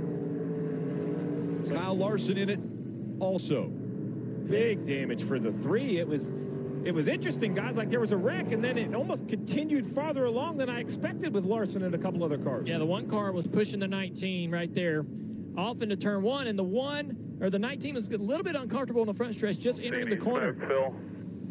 And the leader... The fender at the seam to the fascia on the left front's broke, and then it looks like the fascia to the splitter on the left front's broken. Like the leader of the race went up to block that run, and Martin had to basically check up a little bit. And the one gets into the back of him, turns him around. Remember, those two had an I don't know if it was an altercation, but they were not too happy with each other, or Truex was not happy with Chastain at Dover. Now this is just one more issue. You see the right rear tire locked up all the way in the pit box. That seems odd. I don't know if that means he has another issue. We'll have to just see. Well, listen, even at Daytona and Talladega with these cars, we've seen pushing is not very safe to do. So right here, they roll into turn 1. One car is on the outside. They make contact, and around Truex goes. It's just, these cars, we've seen it over and over and over. You cannot push in these corners. If you get offset at all, it just doesn't work. Right there, the contact, and now Truex is along for the ride. Yeah, Truex is out of the gas, uncomfortable. The one is just trying to wait on him to sort of gather it up and go, and eventually makes contact. You see right here, Martin's lifting right there. He's lifting. He's loose. The one's like waiting, trying to say, go, come on, get it going. Eventually makes contact, and then everybody kind of piles in. Look at the 22 up in the air right there. And the 3 kind of goes out of sight, but man, he gets turned to the right. And the damage on the right front of that car, it had to be a pretty big hit. We'll see if we got it from this angle right here. You're going to see the 19 spin. And then watch the 3. He's going to be on the left side of this traffic. He gets caught, I think, by the 34. So, right, the 34 gets hit by the 20. Here comes Austin Dillon. He's going to go out of screen, but as he goes out of screen, I'm telling you, that thing turns right. Boom! Oh, yeah. There it comes back in. Man.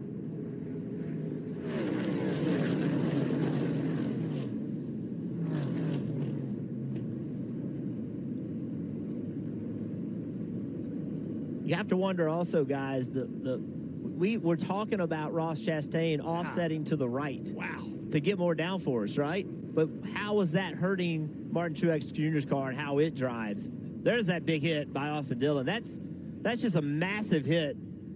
It's one thing, this car, the center section of this car is much tougher than the last car trying to protect the driver. That was a massive hit. You saw how big the safety barrier moved. Watch the 3. We're going to be right on it when he comes into frame right here. And Junior, this is the worst thing. Oh my goodness. Such a big hit. Wow. Imagine this, if, we didn't have that safety barrier there, that would have been a whole lot worse. So thankful for the advances that we've got in safety for moments exactly like that. The AMR safety team taking care of the 3 right now as Austin Dillon out of the car. He'll go to the infield care center. So, Rick, now that we see the drivers out and the cars getting patched up, let's, push forward right away, right? Playoff implications. The 19 of Martin Truex Jr. winless. He's one of the drivers in the playoffs without a win, right? So, I mean, this is a big situation. I mentioned Dover, the 1 and 19. All race long, these two seem to be stuck together. And this is basically coming to the checker. The 1 throws a pretty impressive block on the 19. I thought it was just going to check the 19 up, but he ended up getting down inside the inside wall. That was for the 3rd position. And I bring it up because after the race, I mean, Martin Truex Jr., you see his disappointment. He's thinking, man, we were for 3rd. Like, cut me a little slack. Now, listen, Chastain has self-admittedly said, hey, man, I'm a tough driver. I'm going to go as hard as I can. And I appreciate the honesty if that's how he feels. But, much like we talked about Ty Gibbs a week ago in the Xfinity Series, Chastain definitely has not made a lot of friends. Now, he has 2 trophies on the trophy case. Right. So you can judge how he does it. But his approach has won 2 races this year. So, I guess if you're a Chastain fan, you love him. If you're not a Chastain fan, maybe you don't love him. Fighting for every single position on the racetrack, and there are at least 9 cars that are involved in this caution that has come out here at Atlanta as they do some extensive work on the 19, trying to get him back out onto the racetrack. You see the 18 of Kyle Busch. He got collected. We'll see how much damage was done to that car. The 5 of Larson's also on pit road. We mentioned guys that he had a little bit of a rough start, so I don't. Looks like more damage than I gave it credit for. You can see even from this angle, the hood's all wrinkled up. So, some pretty big names. Kyle Busch, man, nothing's going right for Kyle right now. It's been a tough year. Yeah, I think what's interesting to me is just how these cars can withstand this crash. Who can remain competitive?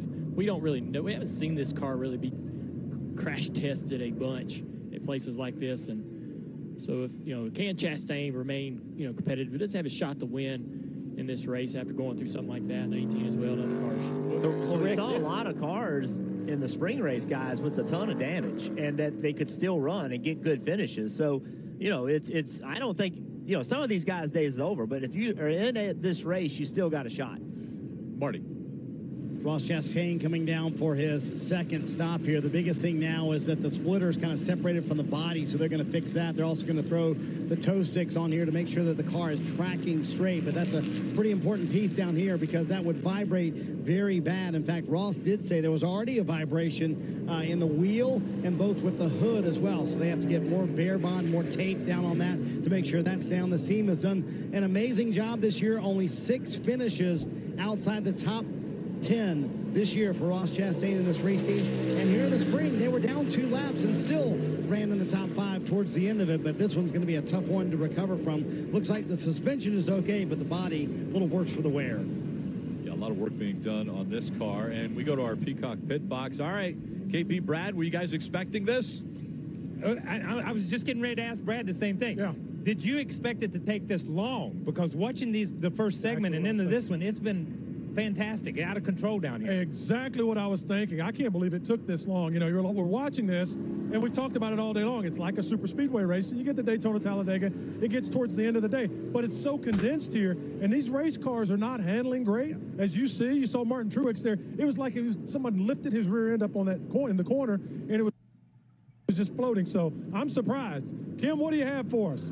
Well, the 45 of Kurt Busch has had the least complaints today. He said the balance is pretty good. The left rear just a little draggy. The call is going to be 2 tires only and full of fuel. Dave? Tyler Reddick running second will take a slow 2-tire stop. That is so they can get enough fuel in there to go as far as they want to go. Blaney will be fuel only, Marty. Chase Elliott's been pretty happy with this race car. We'll see if those guys who pitted earlier have a bit of an advantage. Indeed, they do. They go around the 9 car. He loses a few spots. Not too bad. His teammate William Byron wins the race off pit road, Rick. Yeah, close call for the 20 of Christopher Bell. Oh my God, well, his last bit. But 5 spots gained Race off pit road. Liberty Mutual customizes your car insurance so you only pay for what you need. Minions are biting today.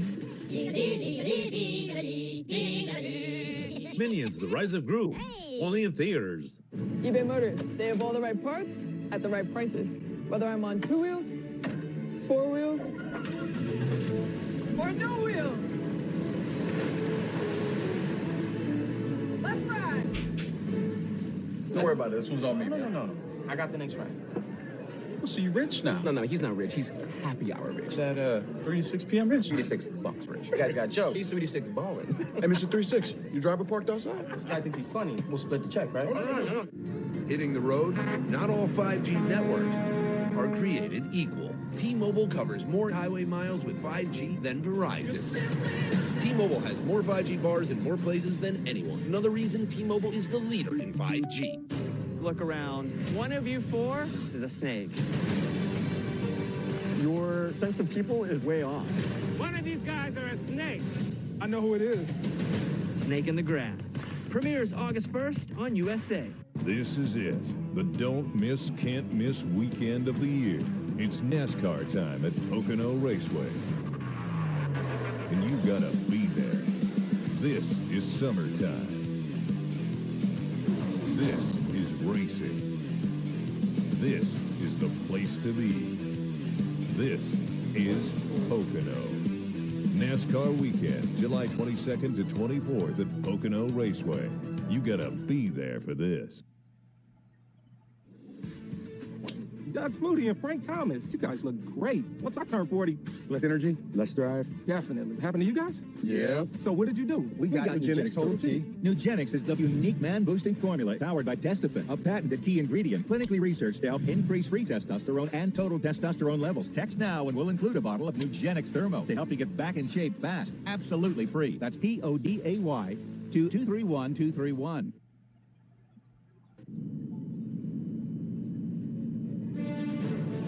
What better setting for the 150th Open and the old course at St. Andrews, the birthplace of golf. Coverage of the Open Championship begins Thursday on USA and Peacock. All right, Steve, we both looked at each other and went, wait a second, is the 22 back on track? Yeah, I mean, if you watch this, the 22 car this looks like Rick's golf game right here. He's going to go up in the air. It's going to back at the fence. We say this right because, okay, he's in the wreck. I mean, the thing's got to be junk. It was 3-4 feet in the air. The rear tire's up. Launched by the 18, and then we look out of our window here, and here was the 22 rolling off pit road. Yeah. Shaking a little bit. So right there, it looks like the left rear toe link is broken, no doubt. But I believe they come to pit road and get it changed. And if they are able to pull this off, we talk about learning about the new car. That's an impressive move if the 22 is able to get that repaired and back on the racetrack. Junior, you know, we talked about the toe link being the weak part earlier in the year. These crews are figuring out, like, if that's what's going to break, we got to be able to change it. And, I mean, it's going straight now, so I assume they fixed it. Dave. Austin Dillon just walked from the infield care center. Hard hit, dude. Are you okay? Yeah, I'm all good. Thank the good Lord above. Actually, the hits weren't that bad at that impact. My belt got me pretty good near the groin there, but, you know, unfortunately, our weight got our car better right there, and looked like we were just a casualty of Ross Chastain once again. Ooh, that was a pretty good lick there. But yeah, you know, we just got to keep on keeping on working each week to get better, to get victory lane. Thank Johnny Morris and all the guys. I told myself we're going to race hard all day. It wasn't one of those things that I wanted to ride in the back and be there at the end. But when you got guys like him out there wrecking half the field, you might as well actually take a different strategy sometimes. But it's a lot of fun, the racing. I mean, the cars are hard to drive, and you got to make them drive better when it's hot like this. So I thought we did a good job making my car get to the bottom and kind of making some headway, and then got caught up in the wreck. Thanks, Austin. Glad you're okay. Guys? Field approaching the Geico restart zone, and this time it's Harrison Burton in the 21 and Ricky Stenhouse Jr. in the 47. A couple names we haven't mentioned up front yet. Ricky Stenhouse Jr., this style of racing, he's been very good. Yeah, these type of accidents thin out these fields at races at Daytona and Talladega, and you start to see these guys start to move to the front. Big push coming to the back of that 47. Junior, that 47 car has been on pit road twice earlier in the race with the hood up, so they've done a nice job, right? Recovered all the way to the front. A couple Hendrick drivers teamed up on the inside. Can they work together to try to put something together? And usually we see this inside line fade back, Jeff. That outside's been where it's at. We see Ricky Stenhouse. You mentioned it. He's so good at these kind of racetracks. He's one of our favorites today. He's so good. Was leading this race late in the spring. Was leading the Daytona 500 late. It had troubles in both. He will be a factor the rest of the day, Marty. Hey, for these guys who stayed out, including Harrison Burton, who was up front, and Ricky Stenhouse Jr., they think they can make it to the end of the stage. It's going to be interesting, guys, with a little extra caution. And Steve, you mentioned Stenhouse, all those stops on pit road. They went under the hood, adjusted the front springs on the 47 car twice. Clearly, they've gotten a lot better.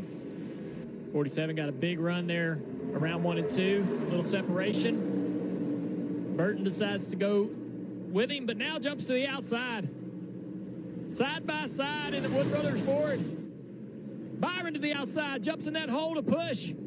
Harrison Burton into the lead. 99 wins. Oh, now the organization. Wood Brothers has won 99 times. Who will give them their 100th win? Right now, fighting for the lead, Harrison Burton on the outside of William Byron. Big push coming from his buddy Todd Gilliland. They grew up racing together since they were 6 years old. Now they're in the Cup Series working together for this lead. Byron's got to feel like he's all alone down there trying to make this happen. Doesn't have much help. His teammate back there in the 9 on Chase Elliott's jumped into the outside line now.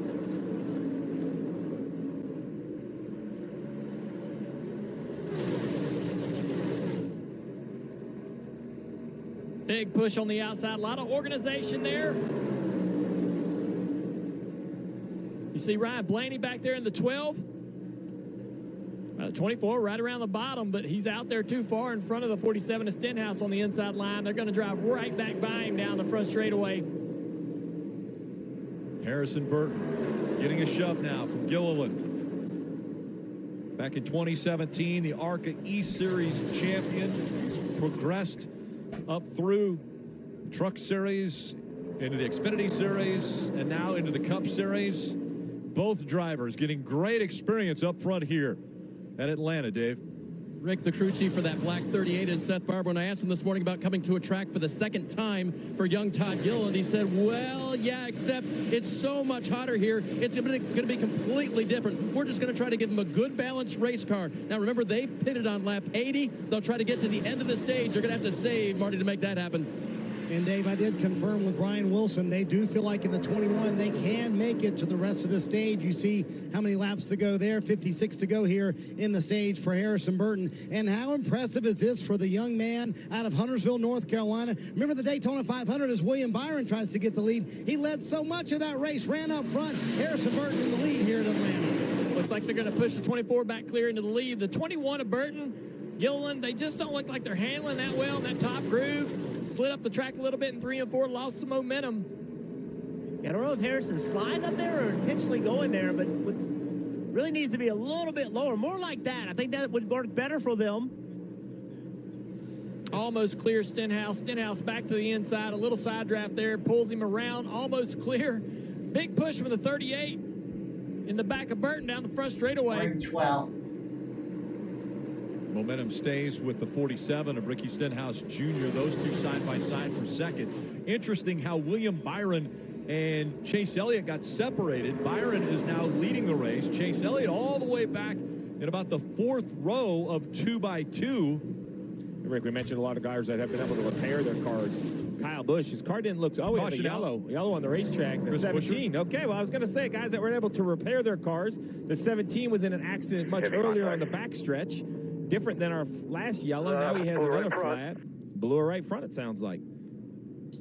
So you have to ask yourself, is that from damage earlier? Remember, he has been in an accident. I was going to update Kyle Busch. He was about 15 or 16 seconds behind the pack, barely keeping his car off the wall. So he definitely had some issues as well from the earlier wreck. Oh. I mean, you know, I say it looks like an easy hit. I don't think any of them are. No, that way you blow right front at Atlanta. It's not going to be an easy hit. He did a great job of getting it slowed down to minimize it, but here we see it. You'll see how he got it slowed down, but still some damage there, Steve, for sure. Yeah, for sure. William Byron leading at Atlanta. Stenhouse Jr., Reddick, Harrison Burton, and Gilliland all in the top 5. At USAA, we've been called too exclusive because we were created for officers. But as we've evolved with the military, we've grown to serve all who've honorably served, no matter their rank or when they were in. A Marine just out of boot camp or a petty officer from 73. And even his kids and their kids. USAA is made for all who honorably serve and their eligible family members. Are we still exclusive? Absolutely. And that's exactly why you should join. COVID-19. Some people get it, and some people can get it bad. And for those who do get it bad, it may be because they have a high risk factor, such as heart disease, diabetes, being overweight, asthma, or smoking. Even if symptoms feel mild, these factors can increase your risk of COVID-19 turning severe. So if you're at high risk and test positive, don't wait. Ask your healthcare provider right away if an authorized oral treatment is right for you.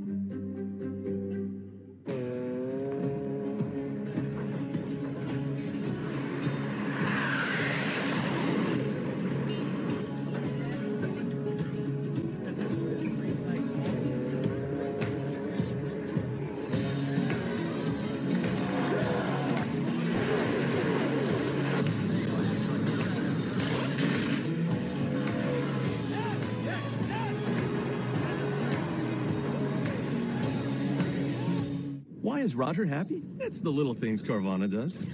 See, Roger wants to sell his car, stat. Little things like getting a real offer in 2 minutes really make Roger happy. So does Carvana's customer advocate, Caitlin, picking up his car at promptly 10 a.m. Hi, are you Roger? Berglund, with the Honda Accord? Yes, I am. It's right over there. Will I be getting... And he loves that Caitlin pays him on the spot. Yep, Raj, it's the little things that drive you happy. We'll drive you happy at Carvana. Welcome to the high-octane life of USA's newest crew. I'm Austin Dillon, NASCAR driver. It's a lot of fun, but it's a lot more fun when you have family and friends. Have you ever changed a diaper? I watched. We just hope you can catch a diaper football. You can't spike the baby. We're not blood, but we're still family. Not the makeup. Not the makeup. Austin Dillon's Life in the Fast Lane, Thursdays at 9:30 on USA.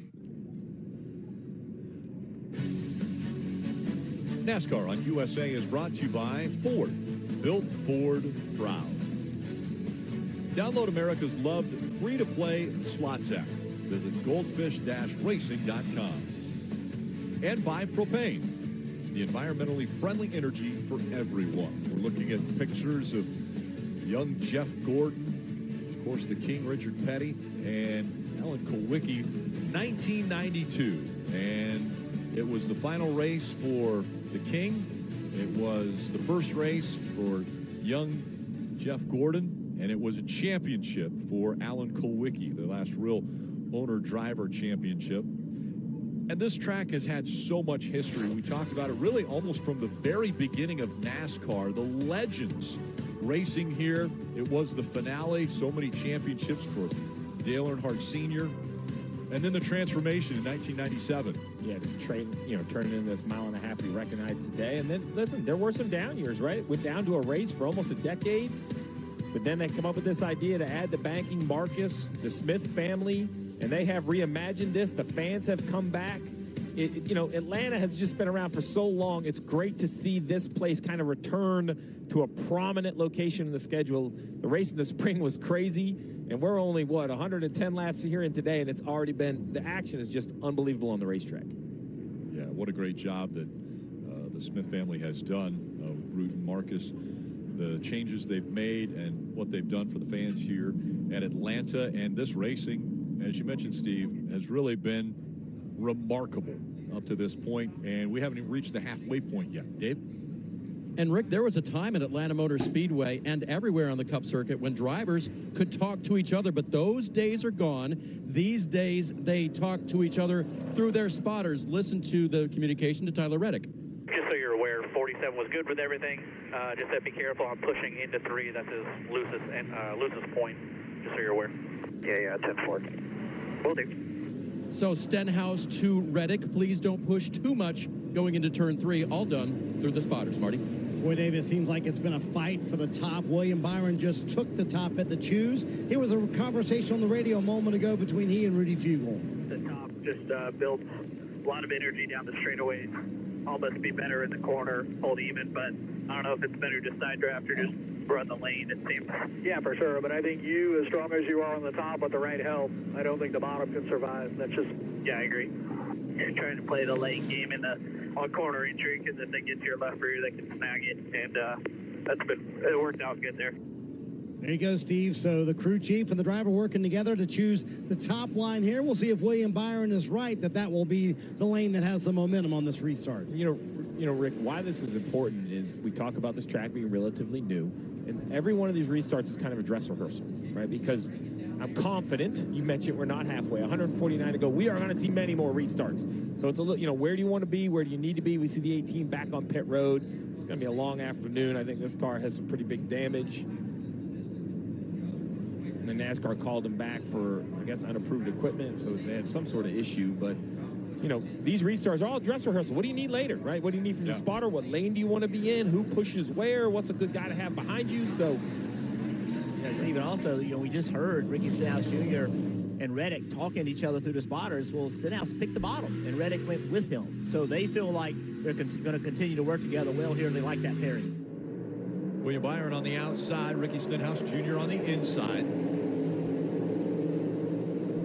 You mentioned Tyler Reddick right behind the 47. Hood flaps coming up. That massive amount of air that is being kicked up in the air by the spoiler here.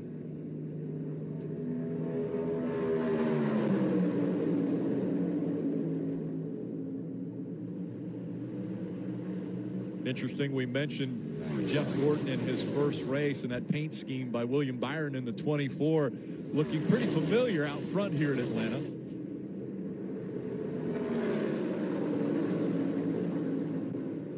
Be interesting to watch him, though. He's going to probably have to choose between defending one line or the other down the back straightaway here. And on his radio, he said he liked that top line. He sees that 47 car getting information from the spotter about which lane's coming. Dives in front of it. 2 wins for William Byron, but after that, there's quite a few winless drivers that are running up here in the top 10 right now. Ricky Stenhouse Jr., Harrison Burton up there, Todd Gilliland. You can see now the inside lane looks like it's better because the outside lane's not really organized. See no real push to that 21 car. Christopher Bell trying to push Gilliland, but just not together like that inside lane. Yeah, they're all, looks like everybody's diving to the bottom of the racetrack here. We got a car, Kyle Busch, out in front of the leaders. Slow. Keep an eye on him. Front end of that 18, not looking correct, so You 3 are clear. he's going to try to stay clear. Watch this 18. There you go. Listening in on the 47 communication tab, Boyd there. Still down there, 18. Clear. 8 is clear. You 3 are clear. To the 24, I'm completely okay with Rod and going wherever he wants. I think bottom's better for me. And Stenhouse telling the spotter to communicate back to the 24. Dave just said, communicating to the spotters. 24, he's good with whatever, wherever he wants to go. He prefers the bottom. 10-4, I'll tell him. That'll be interesting if what we have seen earlier in the race where the moves were made on the high side, if they can continue that if these two decide to go to the bottom of the racetrack. All good. 8th with you, 45 with him. Look at the 12, Blaney to the top of the racetrack trying to get to the outside there. Kurt Busch, he's going to be able to do it. Kurt has nobody anywhere near him on the bottom. Blaney's going to take this run here and try to do that all over again when he can get to the outside of that 8 car. And that's when it might move these guys off the bottom of the racetrack when they see the pace coming in that high line. Looks like to be the 21 and the 38 just aren't very quick up there. That's kind of got that outside line checked up a little bit. Everybody's going to that bottom. Eric Jones in the 43 just behind those 2 that you mentioned. He was in the wall a little bit earlier in this race as these 4 trying to separate themselves, and now up to the middle of the racetrack, Marty.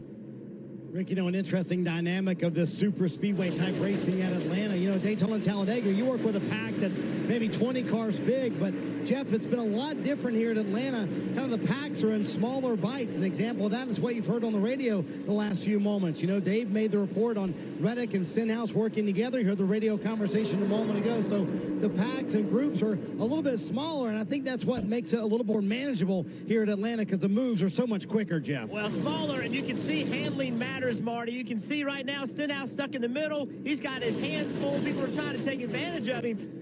It's not where you want to be in the middle. So, yes, it kind of looks like Daytona and Talladega, but the handling is nowhere near as good at this racetrack as it is in those. You see it affecting Stenhouse. Look how quickly the plan went away for Ricky Stenhouse Jr. He said, hey, tell the 24 I can run the bottom. Well, he was able to run the bottom for about 2 laps, and now he shuffled all the way back outside the top 10. Yeah, by chance or by luck, Bowman allows him in, or he got a little thing. No, Bowman's got to turn left and right, and everything happens so much quicker on this mile and a half. It doesn't look anything like Daytona or Talladega out the window here on TV. The moves, the lefts, the rights, everything's more abrupt. One thing I noticed in that 47 car, Steve, how rough it hits the racetrack. They're really aggressive with their setup. He's having a hard time with it right now, Marty. And Stenhouse just came on the radio, said, I have absolutely no grip. They're blowing our doors off. He said, I wouldn't ride behind me right now either. Evil right now behind the wheel of that 47. Corey LaJoy right there thought his day was getting ready to be over because the 47 needed the track. Not even close. Look at watch that 47 car. Every time it hits a bump, how much more aggressively it moves around. I mean, I know we did, but everybody else has way more grip than we do. Even this one with damage who's to my inside now. You're getting a little play-by-play, and you hear the frustration, and I hear what he's saying. He's trying to be constructive, but he's like, man, how can we not be good enough? He knows he can speedway race. Why is this happening to us?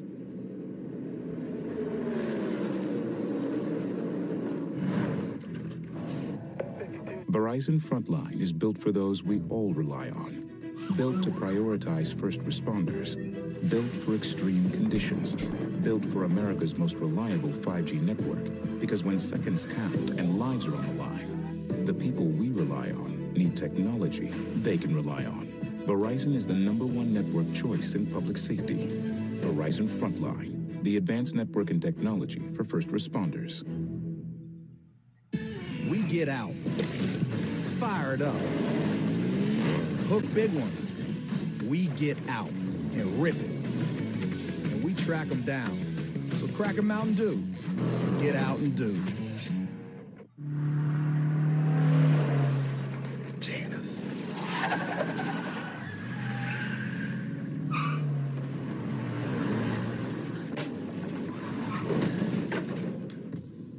What's up, Doug? Hi, Cheryl. What got into you? At Sunoco, we know how to fuel peak performance. We've been doing it for American racing for over 50 years. Fuel your best. Pain used to keep me from what I love most. Not anymore. Blue Emu gave me my horsepower back. It's the powerful relief my joints need. Blue Emu. It works fast and you won't stink. Did I tell you I bought our car from Carvana? Yeah, Ma. It was so easy. I found the perfect car. Under budget, too. And I get 7 days to love it or my money back. I love it. I thought online meant no one to help me, but Susan from Carvana Had all the answers. She didn't try to upsell me, not once, because they're not salespeople. Where do you guess who just checked in on me? Mom. Susan from Carvana. We'll drive you happy at Carvana. To go to the heart of stock car racing, you'll need to go to the heart of the stock car, where a history of high speed roars to life, and a passion for good times fuels it all weekend long, where kids can be kids, and adults can be too. NASCAR's most entertaining weekend is about to show you how it earned its name. You just need to show up to see it for yourself. Get your tickets now at mispeedway.com. Wednesday, 9 a.m. Eastern, it's NBC Sports on Sirius XM. That's NASCAR Radio Channel 90 this week. Dale Jarrett will join the crew, Pete Pistone, and Mike Bagley, the bag man, on the morning drive. Again, that's 9 a.m. NBC Sports on Sirius XM. What's interesting now is we ride along Denny Hamlin, watching him go backwards. The whole front pack here is organized to run in a line, single file in the middle of the racetrack. Denny has been trying to make moves to the bottom with no help, nobody going with him, and he continues to lose spots. I heard the RPMs there. The car just came up behind him and gave him a little shove, but he was running wide open. You see Chase now making a move. He sees nobody behind him. He can take a risk here, maybe go for a few spots, but get a little help from his teammate. Yeah, what he's hoping to be able to do is just jump some guys, drive underneath Eric Jones in that 43 car, clear him, and then jump up in front of him. And then if you can just one car at a time get yourself back to the front. That was an old Daytona move. You used to do that all the time on old slick Daytona. Now Chase Elliott trying to do it here. And he's got to make it work now because the rest of these guys have closed the gap behind him. So if he doesn't clear this 43 car, could lose some more positions here. But look how hard it is, even with the help of his teammate. Look how hard it is to clear this car on the outside. He's finally got clearance right there, but he's got to leave his teammate. That's the question. Now what happens to Bowman? I don't know how Bowman can clear. I think Bowman will have to fall in behind. There he goes. And now here they come underneath him. Yeah, Keselowski looking to the inside. Only 29 laps to go in stage 2. That means you probably better check your fantasy lineup. We talked a lot about passing on the bottom. Well, this red, white, and blue #1 jockey-sponsored car by Chastain, tape all over the front nose, but you better pay attention. He goes up the racetrack every corner. He's made a couple moves by jumping to the right rear quarter panel, and as soon as he gets there, guys, it's like game over. That's almost a free position. So, you know, you're kind of protecting left, but you really have to pay attention to the right as well. Got a few updates coming. We'll start with Kim. And Kurt Busch riding in that third position. I talked to him this morning, and he said despite the track changes, this is still one of his most confident circuits, and that's because he has wins here with 3 different manufacturers and 3 different teams. Right now, his major complaint, just a little bumpy on the right front. Marty. Kim, it's hard to believe that Toyota has not won at Atlanta in 9 years. Kyle Busch, 2013 was their last win. Christopher Bell might be the guy who could deliver it this afternoon. Been in such a solid day for Bell, who is so good at this type of racing. Been very quiet on the radio too, Dave. Stalking back there. Christopher Bell, keep an eye on him. Marty, you know, engineers have to trust the data, and Jonathan Hassler, the crew chief for the 12 car, Brian Blaney, told me this morning, we were good in March. Actually, we were good with what the weather will be today. So they didn't change anything, believing that that would be the way to go. So far, it has been. Blaney's been very fast. One thing they agree on right now, don't use the bottom. They've been talking about it on the radio. And that 9 car just made a few spots by making that bottom work, but only taking 1 spot at a time, right? Don't go for more. Just get by. Just I draft 1 car, pull that car back, create a hole in front of you, and then take the spot.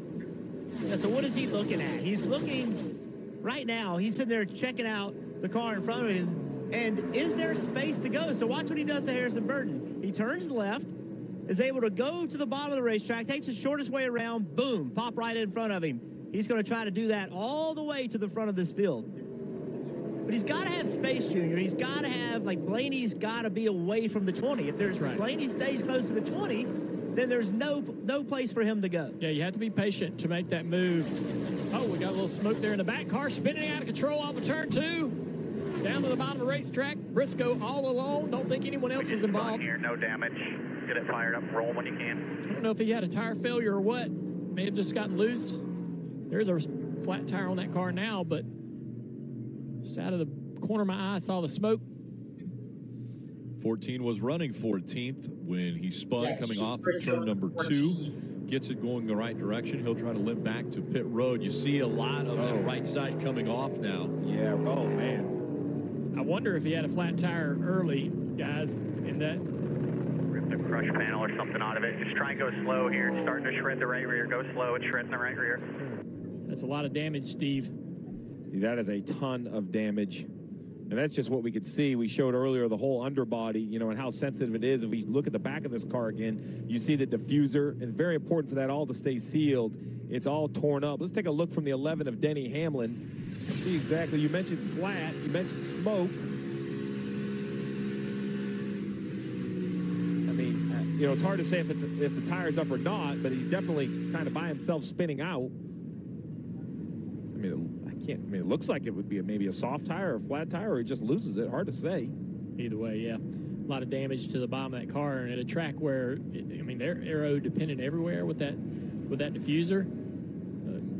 Maybe more so here than most tracks. So you will have a hard time. No quarter panel. Yeah. Oh boy.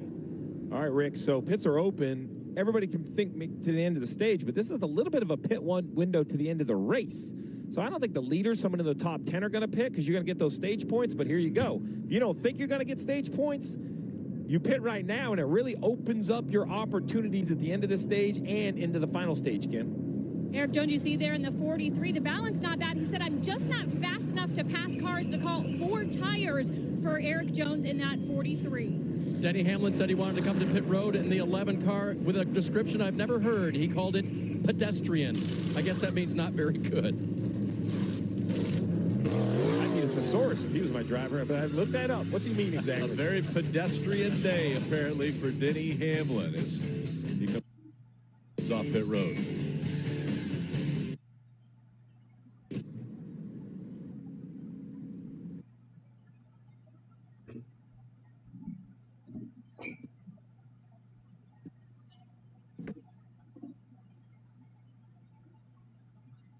Ooh. Call Logano.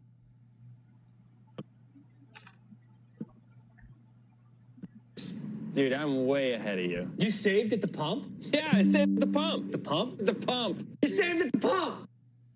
.com/gas rewards. Now, it's my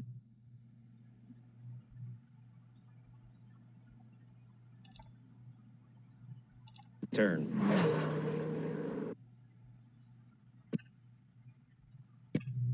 T-Mobile is a paying and so much more. With T-Mobile, more 5G coverage, more savings, and even more cool stuff. You really are my favorite son. I've heard that before. Savannah's the favorite. Grayson and I are making the most of our favorite kid status. You're very bitter. Why are you so angry? Chrisley Knows Best is all new Thursday at 9 on USA. This is it. The don't miss, can't miss weekend of the year. It's NASCAR time at Pocono Raceway. And you gotta be there. This is summertime. This is racing.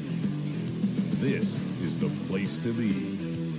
This is Pocono. NASCAR weekend, July 22nd to 24th at Pocono Raceway. You gotta be there for this. Don't just disconnect when you move. Reconnect with Optimum. Get faster internet with Optimum Fiber, our new 100% fiber internet network. You can also rely on Optimum Mobile to keep you connected throughout your move because it runs on the T-Mobile network, the leader in 5G coverage and speed. And when you're finally settled in, you'll stay entertained with your favorite live and streaming TV. Call us today and reconnect with our best movers deal. Optimum. Let's reconnect.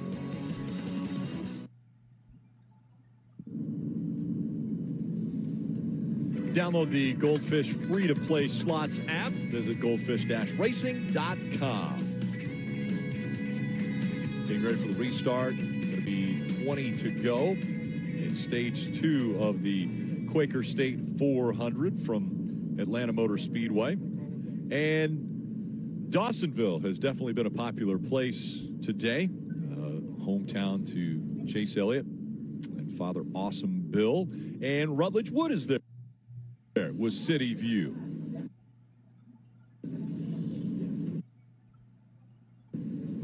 Rick, I'm here inside the Dawsonville pool room. Folks are hanging out. They're enjoying the look. We got the kitchen going over here. How you guys doing? Looking good. Burgers are looking great. We got, of course, the pool table behind me. Fans ranging from 4 to 88, and there's history everywhere you look.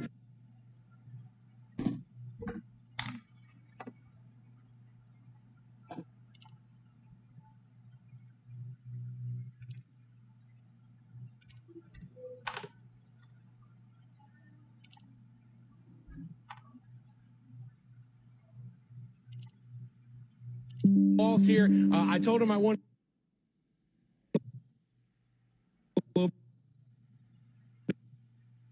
50.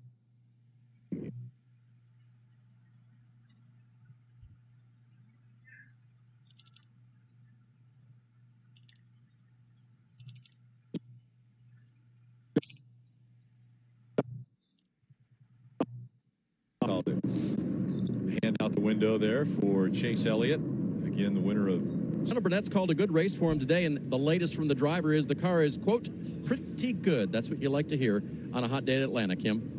Crew Chief Greg Ives for Alex Bowman told me they are points hunting. They did that in stage 1. Now they're doing it in stage 2. As it goes green, they told Alex, wait until handling comes into play and then make your move. He currently runs in the 7th position, Marty. Welcome back to the top 10, Ross Chastain. Yes, the same Ross Chastain who was in the wall earlier and had that accident with Martin Truex Jr. They've got the car mostly fixed. They're a little bit worried about some of that tape staying on. It is coming up in some spots, but as the choose comes, see, we've talked about the recovery for this team. You know, here in March, they were down 2 laps, came back and finished in the top 10. So today, that looked like a lot of damage, but once again, they have found a way back into the top 10. Yeah, it might be a little draggy if you were leading the line, but he's able to run in the pack. We talked about that big spoiler and the air that, you know, the hole it punches. That's helping this car. You see on the left-hand side, the variety. I mean, it's a who's who and a what's what of pit strategy. When you're on pit road, how many tires you took. The important thing is I don't think tires matter as much as when you were on pit road. Don't think of it as laps on your tires like in other places. Think about it as fuel in the tank. That's the most important part. These guys are all strategizing to have the correct amount of fuel or the most fuel on the last stop. You want to be on pit lane as little time as possible once you're in that last fuel window. Get your guy to the front. Get a nice cold Coke, sit back, and cheer your driver on, because there's not much you're going to be able to do from the top of the pit box after that. Steve, you continue to educate myself as well as all the fans, but these guys coming on, say, lap 138, they could come again at the end of the stage, but they don't have to take as much fuel, so it's a lot shorter on pit road. Simple. Look at it like this. 40-something laps, let's call it about 6.5 seconds less fuel they need. So they in theory, can save 6 seconds on a pit stop if they only want to take 2 tires. The 18 damage continuing to get worse. And coming back to the restarts, William Byron and Tyler Reddick making up row 1. A lot of pushing going on now. What kind of race, Rick, will we see to the finish here as they were all organized in a line, very comfortable and happy to be racing in a line with no big moves, but now side by side throughout the field and points on the line at the end of this stage. A little bit of side drafting there as the 8 moves up, but the 24 of William Byron easily surging ahead, and Byron back out in front of the field. Now he'll decide which line he wants to choose to stay in front of. Right now, Kurt Busch with a little bit of run. He stays in front of Kurt until they get into the turn. Then he dives down to the bottom of the racetrack in front of Tyler Reddick. And he shut both those lanes down doing that move right there. Now we're looking almost 3 wide there. They think better of it down the back straightaway. Big push from the 20 car down into turn 3. Kurt Busch is pretty good position on this corner exit here to maybe make a move. The inside line is now separated.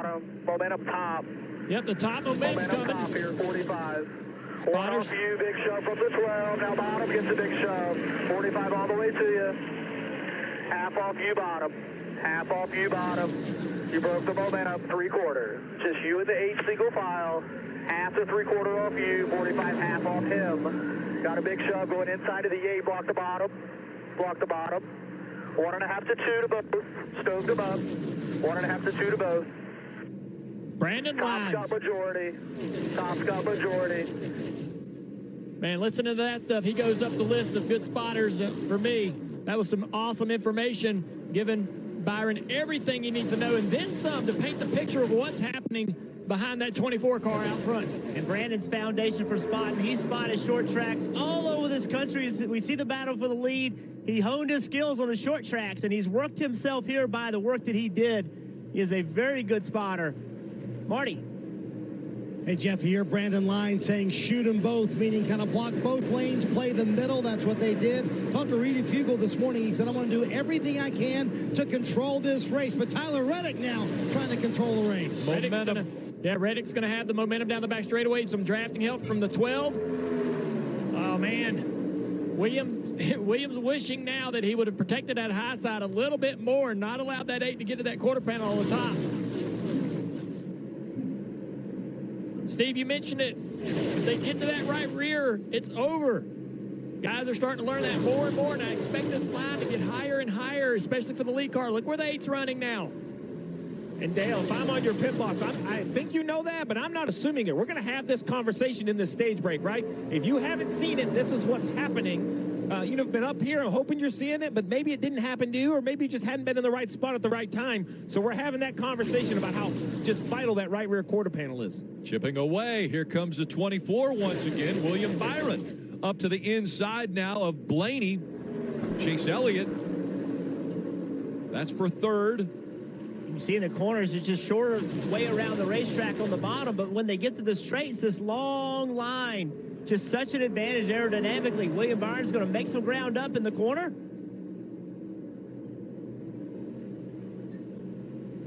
Let's go back and listen to the 10 car of Eric Almirola. They told Ross that we were frustrated. Like, yeah, I felt him pushing us, but he's like, I'm just doing all I can, you know? He's an idiot, and he knows it. It's 10-4. 10-4. We'll be fine. He better hope I don't see him at food line. And there you have it. Well, you see him right now on the racetrack, and he's got to be your buddy. Oh, look at the move right here. So Food Lion's the place? Apparently that's where they shop. So, oh, man. Groceries are friends. Once again, the movement by the 24, very slight, but he still is just inching closer and closer as now the 9 comes down in the middle of the racetrack. But the 24 of Byron up to the inside of Ryan Blaney for second. Big push in the back of that 12 car. Not enough. I'm just hoping that push is big enough to really make that 8 have to defend hard. That bottom line's gotten longer and longer. Look how many cars are in it now.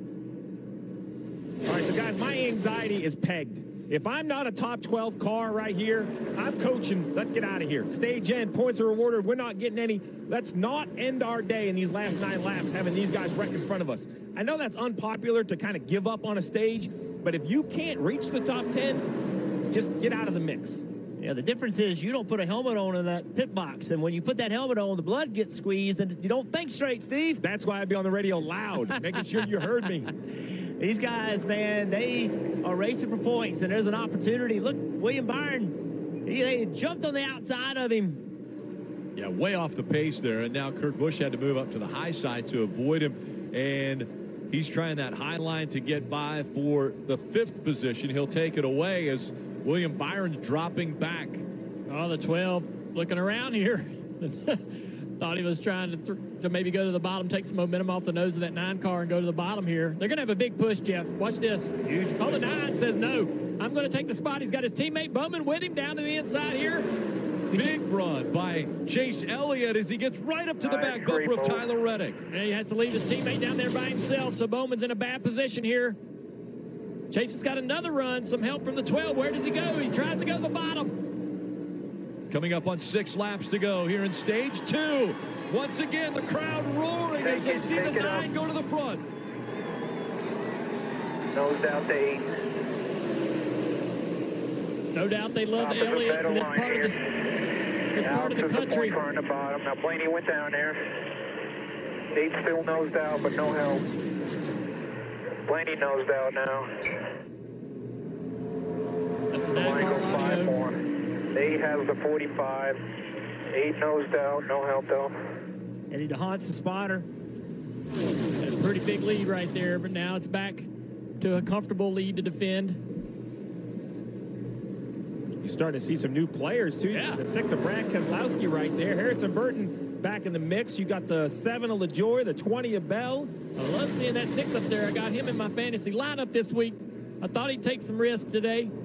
See right there, Blaney in that 12 car, he saw a hole in the outside and he took it. He felt like he was going to get stuck on the bottom, didn't want to be leading that bottom line. He still, if he gets a run, he can make a move and have some guys behind him, but he was afraid he was just going to go backwards. 4 to go. And my anxiety is now calming a little bit, Rick. They're a little more organized. Oh, you are foolish. That's such a tough decision. You see Brad Keselowski looking, should I make this move? He knows if he makes it and it doesn't work, he's going to lose spots. That's right. That's why they're hesitant to do anything other than stay in line. They're going to sit there and wait. Look at that 7 car way up the racetrack. Corey gets into the ground a little bit. Car bouncing a little bit, has to get out of the gas. No help behind him as he's losing some positions. Look where Byron's at now, having been stuck on the bottom for all this time. Ross Chastain just going by him. Somebody dove to the inside here. Bowman. He's going to get a little help from the 20, though. Man, he's so glad to see that. Look at the 8 car trying to get to the right rear quarter panel of the 9 up front. Kurt Busch to the inside. Yep, Kurt Busch in the 45 making the move for second now with just 2 laps to go here in stage 2. Bowman squeezes in the outside line. Keselowski 3 wide in the Oh my God. Henry's really big. What a run. The 6 of Brad Keselowski, driver owner for RFK Racing, has moved his way up into the 2nd position. Big run right here by the 8.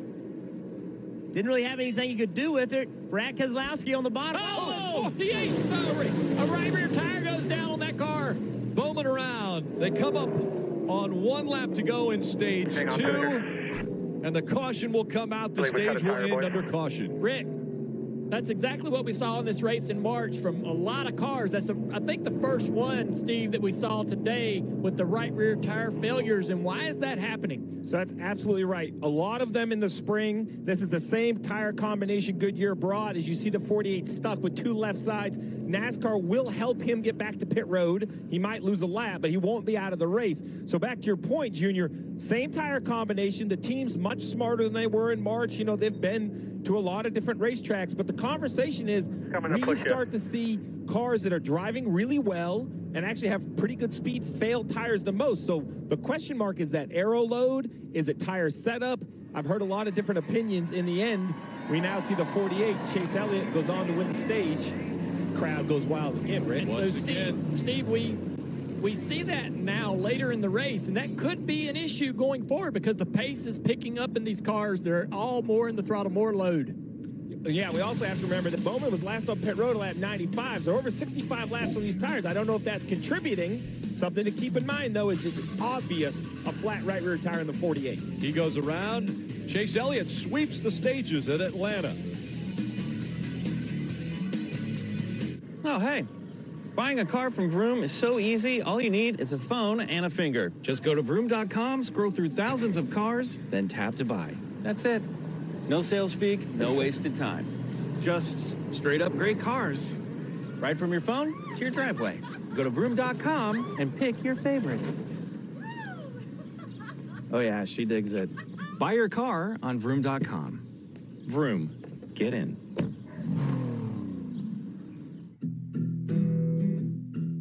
Premium cotton, grown and sewn in America. The new Jockey Made in America tee is the most comfortable t-shirt you'll ever wear.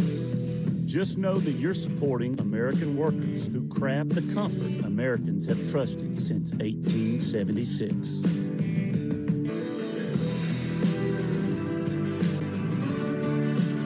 Remember, there's only one jockey.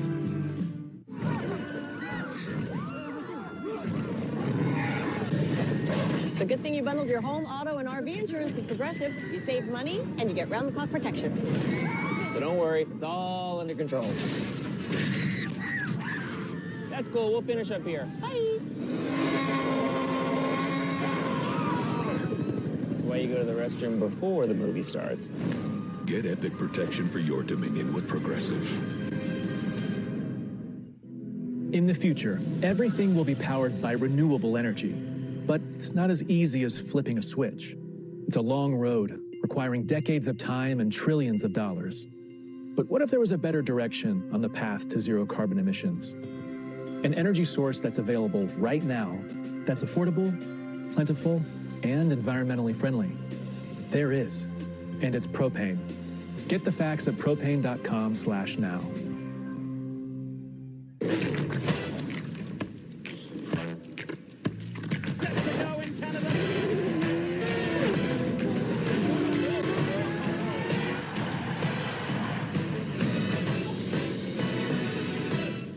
At Universal Studios Hollywood, we test everything to make the best day in LA.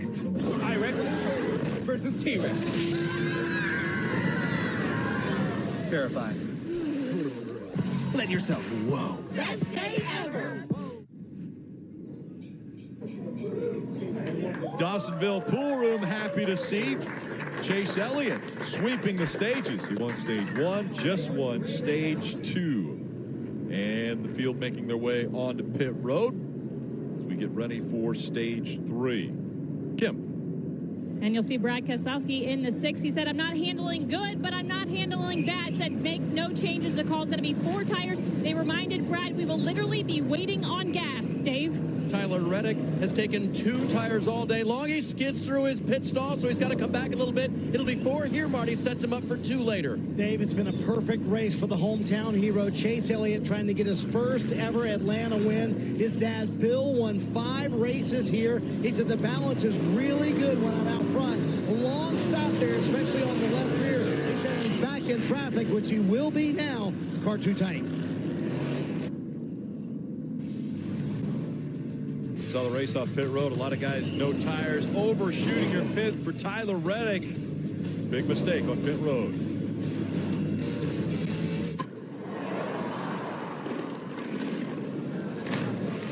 Sonic Summer Snacks. New items every month, all summer long. The Sonic Summer Snacking Menu, starting at $1.49, only in the Sonic app.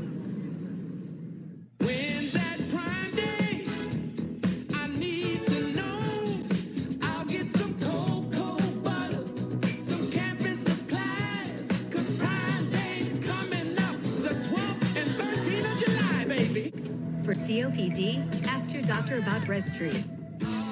Breztri gives you better breathing, symptom improvement, and helps prevent flare-ups. Breztri won't replace a rescue inhaler for sudden breathing problems. It is not for asthma. Tell your doctor if you have a heart condition or high blood pressure before taking it. Don't take Breztri more than prescribed. Breztri may increase your risk of thrush, pneumonia, and osteoporosis. Call your doctor if worsened breathing, chest pain, mouth or tongue swelling, problems urinating, vision changes, or eye pain occur. If you have COPD, ask your doctor about Breztri. For my dad, technology is a struggle. Turn off the light! No! Oh, I shouldn't have clicked on that. Since Toyota gave fans the opportunity, I came up with the solution to all his problems. Oh yeah, I can take care of this. Maybe I should have read some reviews on Denny first. What will you design? Enter for a chance to win at sponsorfire.com. Love your work, Denny. So much action continuing on USA throughout the season. 9 of the next 11 Cup Series races will be right here on USA. Of course, pre- and post-race shows on USA for those races, as well as the Xfinity Series races. 10 of the next 11 Xfinity Series races on USA. I want to check in with Peacock Pit Box and KP and Brad. Kyle, so last time we were here, we saw a lot of tires go down. Right rear tires go down. We just saw our first one. Does that give you any angst? A little bit, because that was a long segment. You know what I mean? If we look at segment 2, and now we're headed into that final 100 laps, 90-some laps. And this is when you got to make something happen. You got to be a little bit freer. You got to make something happen on the racetrack. So we're going to see a little bit more. So I don't want to think that. Yeah. But I have to say, this reminds me of the spring. It does just a little bit. And I also, is the entire field mad at Ross Chastain? Does anyone like Ross Chastain right now? Yeah, but Ross is waving at about half of them as he goes back by him and pulls his way in the 10. I tell you what, no matter how much damage is on that car, he has driven that car back into maybe not contention to win, but contention for points. All right, Rick, Ross for boss. Well, Ross Chastain has consistently had top 10 finishes all season long. He's been one of the best. He has, and unfortunately, one driver we were going to have circled for today. Brad, look away. I don't want you to see this next shot, but the 47 has gone to the garage area. We're hearing motor issues perhaps on the 47. We'll get an official word, but you see the helmet on the roof and the driver get out. I just know this is disappointing because Stenhouse, known as such a good drafter. Unfortunate situation. We were also showing the 6 of Brad Keselowski. He had an issue on this pit stop for interference, which basically means something left your pit stall and got into somebody else's. They don't really get tires that roll away anymore unless they go across pit road. It looks like the right front, when they rolled it, kind of leaked into the 41. So right here, watch this guy on the right front. It leaks this direction. You're looking over here. That right there is the 41 stall, and you see the tire changer then fall. That's interfering with another man. You can't play defense, Rick. You can have a good bad stop, but there's no defense on pit road. I was going to say, there's defense on the racetrack. We've seen it all race long. And also, guys, Kyle Busch, he was the first car lap down when that caution came out, so now he is back in the lead lap. Car is obviously damaged, but anything can happen at this race. And a lot more tape on the left front of the 18. And he was the benefactor of the free pass. Now it's Cindric up front and Eric Almirola making up row 1. Cindric on the outside, Almirola on the inside. Final stage underway in Atlanta.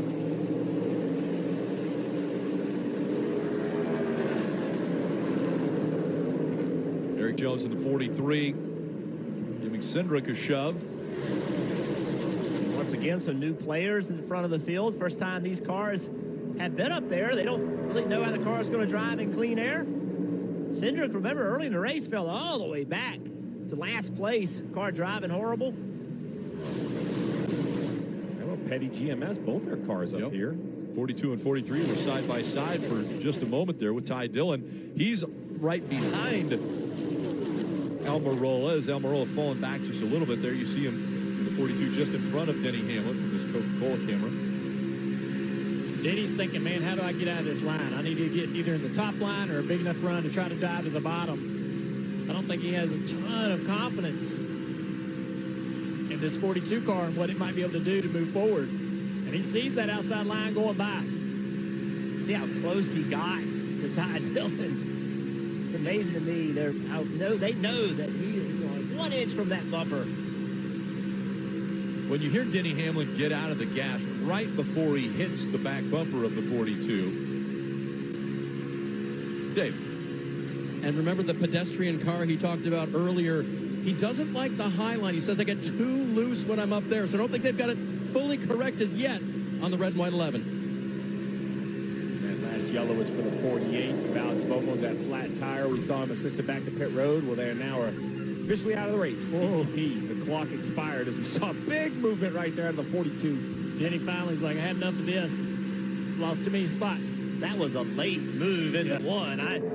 Great job by Ty Dillon knowing that he was there. Look at Smithley in this 15. Was way off the pace early in the race. Lost the lap, worked his way back up into it. Don't see that name up in this pack too often. There's the move by Denny around the 42. The 42, Ty Dillon just struggling for pace right now. Denny had to get away, get around this car, lose too many spots. Oh, man. Dale, you mentioned that 15. Rick Ware Racing is an organization, we don't talk a whole lot about. Joey Hand in the car at times, Priest in the car at times, doing a great job as we see the 43 takes the lead away from Cindric. Oh, big wreck back behind.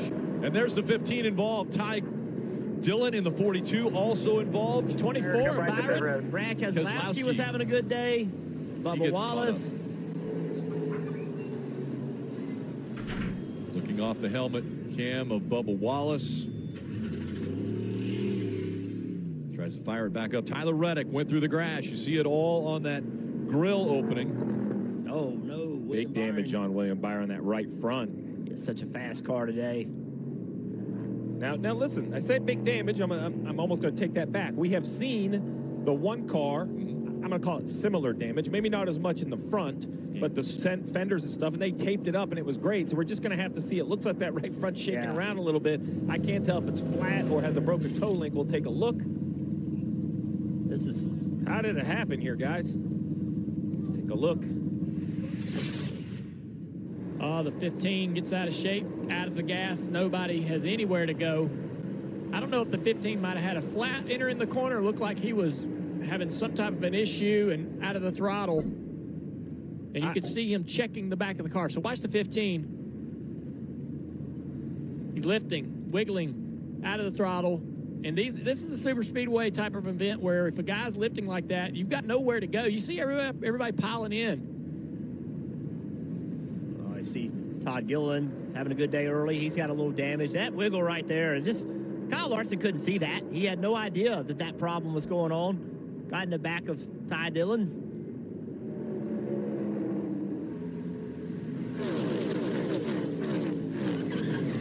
.42 calls that. 42 just stopped us. He is so stupid sometimes. Yeah, I don't know if I agree. I think the 15's wiggling loose out of the gas, and them guys can't, they can't go anywhere. I mean, the 42's getting run over. Ty Dillon and all those guys really had nowhere to go to be able to avoid the 15. Yeah, I understand the frustration, and unless we miss something, I don't see how that is Ty Dillon's fault. There's another car right behind that 42 of Ty Dillon as well. Let's take another look. This was leaving, I believe, 1 and 2 to get ready to head down the backstretch. He's just out of the frame right. He's behind this 10 car. You're going to see this 12 in line, the pink 15 right behind him. Goes down in the corner. I mean, listen, so did Larson the 42 hit the 42. Well, did the 42 make contact and hit the 15? Yes. But the 15 was absolutely not at pace with every other car. I mean, I thought the same thing you drivers thought, that the 15 had an issue. If it was a handling issue, then I can't put that on Ty Dillon. I mean, that is a huge closing rate going into turn 3. Yeah, we saw the 5 of Kyle Larson actually hit the 42 of Ty Dillon right before he made contact with the 15.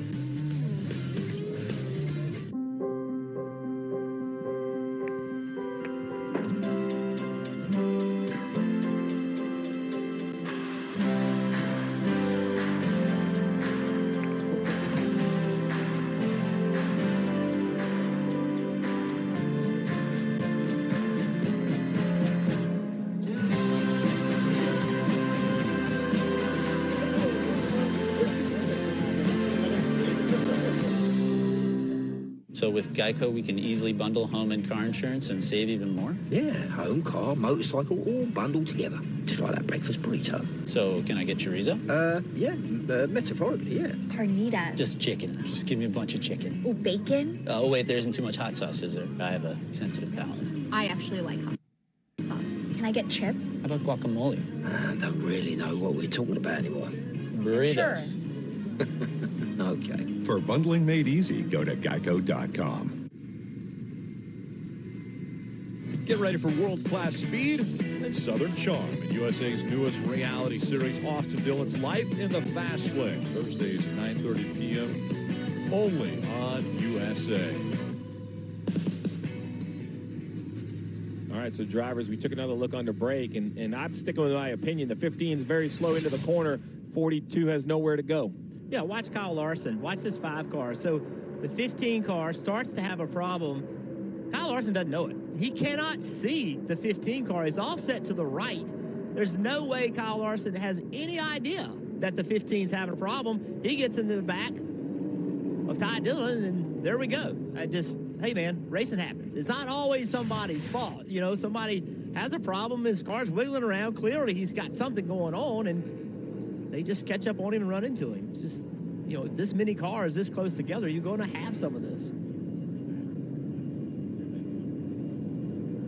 Trying to pull the 15 back behind the wall as pit road is very busy with pit stops taking place.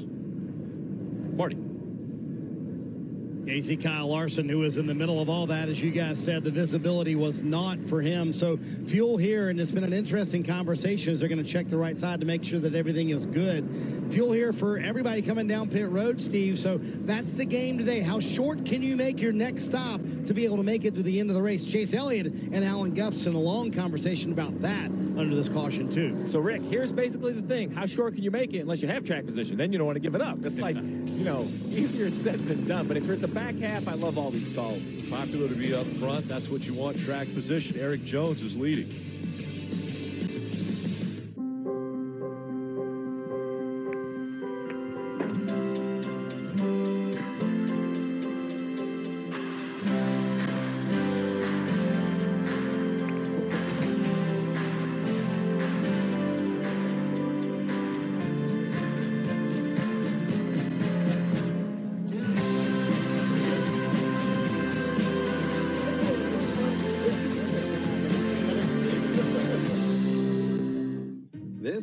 This is supersonic Wi-Fi from Xfinity. It's fast. So gaming with your niece has never felt more intense. Hey, what does this button do? No, don't! Welcome to the fastest internet on the largest gig speed network. Are you crying, Uncle Ed? No! A little. Only from Xfinity. Unbeatable internet made to do anything, so you can do anything. Think Dad's searching doggy diet plans for Josie? No, he's switching his choice cashback category to home improvement, so he earns more on a new doggy door. Extra large. With the Bank of America customized cash rewards card, you just can't stop getting rewarded. Hi, welcome to Sonic. May I take your order? 2 Sonic grilled cheese double burgers. I'm on it. Order up. Sonic grilled cheese double burger, ready for pickup. We love our house. Been here for years. Yeah, but there's an animal in the attic.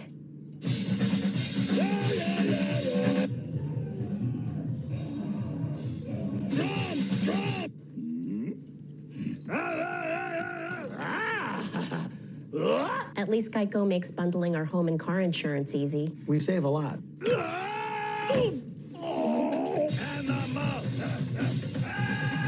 For bundling made easy, go to geico.com.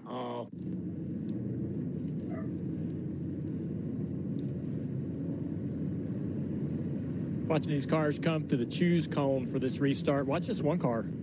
Goes to the inside. First car now on the inside line. Ross Chastain willing to take a gamble on that inside. We know that outside's been strong all day long, but that's an opportunity for these guys when they have a choose rule at all these racetracks. They added a lap. They won't re-choose, so it will still line up this way. You see the lights that come back on, but now are off of the pace car. They'll make them go one more time around before we see the green flag. That means we'll restart with 84 laps to go in this race, Steve. 84 laps. I don't believe anyone can make it from here on fuel, but as Marty pointed out, you know, guys are coming down. They're very, very close. So it's a splash of gas for everybody that just came down pit road. Probably closer to 1 can for the other cars that pitted a lap 162. You know, but pit road, I don't think is the big conversation here. It might determine what it's going to be, but I think we just showed it. It's the choose rule drivers, what lane you're in, what can you do with that momentum, and who are you around? I mean, look, like Eric Jones, they're just new players, right? So do you have the confidence in what these people are going to do with their car when it matters most? Still 85 laps to go. Yeah, as I mentioned, we're coming up on 84 to go. So let's take a look at the Ruoff Mortgage Keys to Victory lane. Get track position and keep it. It's so important. You see Ross Chastain's moves to the front of this line. It's how you'll win this race. Take advantage of restarts. Yeah, those pushes on the restart, as you mentioned, very important. And then the spotter relationship, you know, what kind of practice have you been doing all day long? You know, does your spotter know where you need to be? Has he educated you? Dale and I have talked about that move to the right rear quarter panel. So that relationship with your spotter is going to be tested in the closing laps. Yeah, I think one thing that's going to be really interesting right here is that one car, you see the damage. One thing that I've heard from all the drivers is that it's more important in this car versus the old car for the lead car to be slippery and fast. Let's see what happens with the damage on that one car if he can lead this line. He's been aggressive. We'll see what happens. They come back to the green flag. It's Eric Jones on the outside with a good shove from Austin Cindric. Now Chase Elliott giving the one of Ross Chastain a push as they go into turn one. They are connected bumper to bumper, inside and outside lane. Staying locked up. We'll see how long they do this. Now the 9 drops back off. The 43 still had help from Cindric as they entered 3. Still side by side for the lead. Chastain on the inside. Jones on the outside. Good organization on the outside line here. There's your push. Still on you. But there's 2 fast race cars on that inside line, and Ross as well. We know he'll be aggressive side drafting, doing what he needs to do. Closer to you than that second.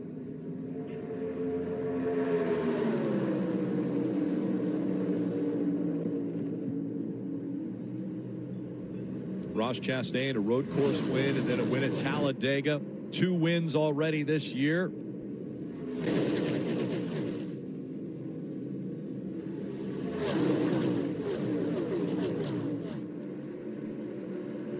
Still fairly orderly as they go 2 by 2. In that first pack, it splits up just a bit. Just past the top 10. And that 4th car on the outside line right behind Kevin Harvick here in the Hunt Brothers Pizza Cam. Justin Haley in that 31 doing a nice job in that car. When I think of restrictor plate racers in the Xfinity Series, he comes to mind. He always seemed to be a move ahead, knew what to do and when to do it. Well, here's his chance. Now he's on Sundays, a new racetrack, new for some of these veterans. That might be an advantage to the 31. They have the same amount of experience when it comes to the new Atlanta. All right, the inside line's real close together. The 9 in the back of the 1 car down the back straightaway. This should clear the 1 and the 9. easily into first and second place there. So that gamble on the choose you pointed out, Junior, paid off for Chastain. 9 does not move up. And now running right in the middle, that stays on the back bumper of the 1. Marty. I mean, Rick, this year the 1 team has done some amazing things. Ross Chastain, terrific behind the wheel, but this might be the best one out front after a wreck early here in Atlanta. So, Steve, how much do you trust your bear bond if you're Phil Surgeon, the crew chief? They had to come in and patch you back up after the last stop, Junior. Yeah, some crazy moves out there as they go around the 15 car, a lap car, as we mentioned a moment ago. So that bear bond hanging on for now. But remember, the body earlier was separated from the splitter after that wreck. The 20 car. Christopher Bell, massive save. Almost had a big crash in the middle of 3 and 4 there. I thought he had a flat tire, Dale. Yeah. He got so sideways. I didn't think he could continue. And then his blend into the line off of 4 equally as close to creating an issue. Whew. What about Corey LaJoie in the 7, running up here in 3rd right now? Spire Motorsports, a 2-car team, and LaJoie carrying the banner today. Dave. Rick, is he ever motivated? His best finish of the season, you guessed it, right here, Atlanta in March, a 5th place. And coming into this race, they knew that they had a shot. Ryan Sparks, crew chief, told me, we just get the car perfect for him, and he can do it again. Corey loves this type of racing and is showing it again today. Corey does such a good job. The son of Randy LaJoie, Xfinity champion, longtime family, longtime racers, winners. Corey's done it all. Built race cars, set them up himself, won in them. Go back and watch this battle. Christopher Bell and Corey. He gets loose. He's sideways right there. Big correction now following here. Blends just right into the back of that 7 car. Very close for all those guys.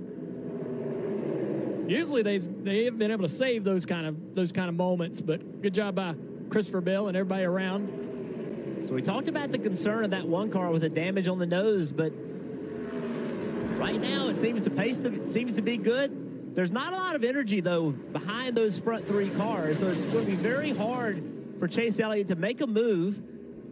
Yeah, they're coming, though. He's not getting any help from behind. The 7 car.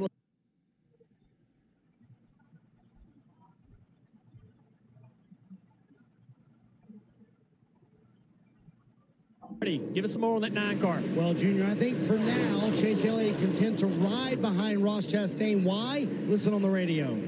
So shorter on fuel for them. If you're in a situation where you're boxed in and you can't make any progress, take care of the fuel.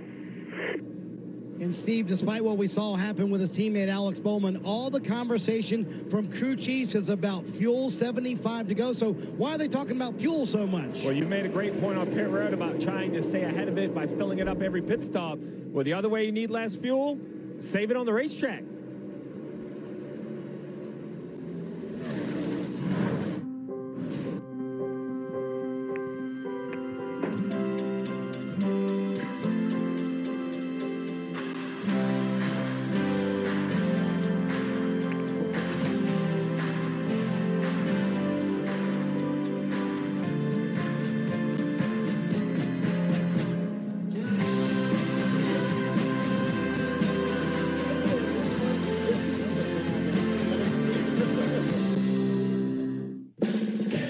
USAA, we've been called too exclusive because we only serve those who honorably serve. All ranks, all branches, and their eligible family members. Yep, that is exclusive, and we're fine with that.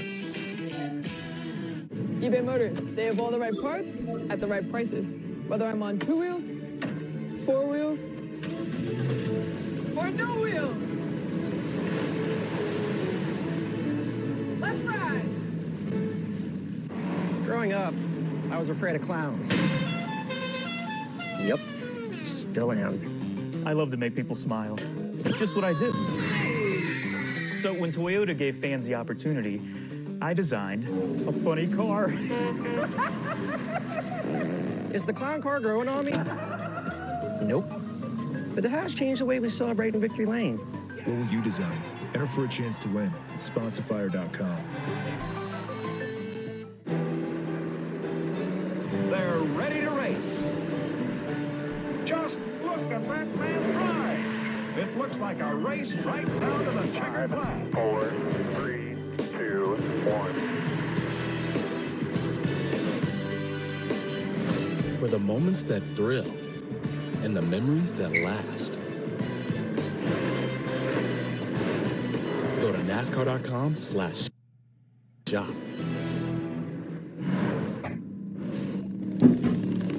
Caution is out, and you saw it a nonstop. The heavily damaged 18 of Kyle Busch was sideways. Also, Cody Ware in the 51 got into the wall on the backstretch.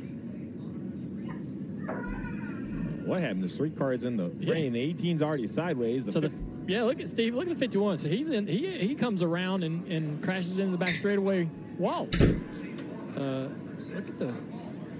That's just interesting. I didn't know how he got there from the apron. That makes 2 of us. Here we go. Yep. So he's loose. Whoa! Right back there. up the racetrack.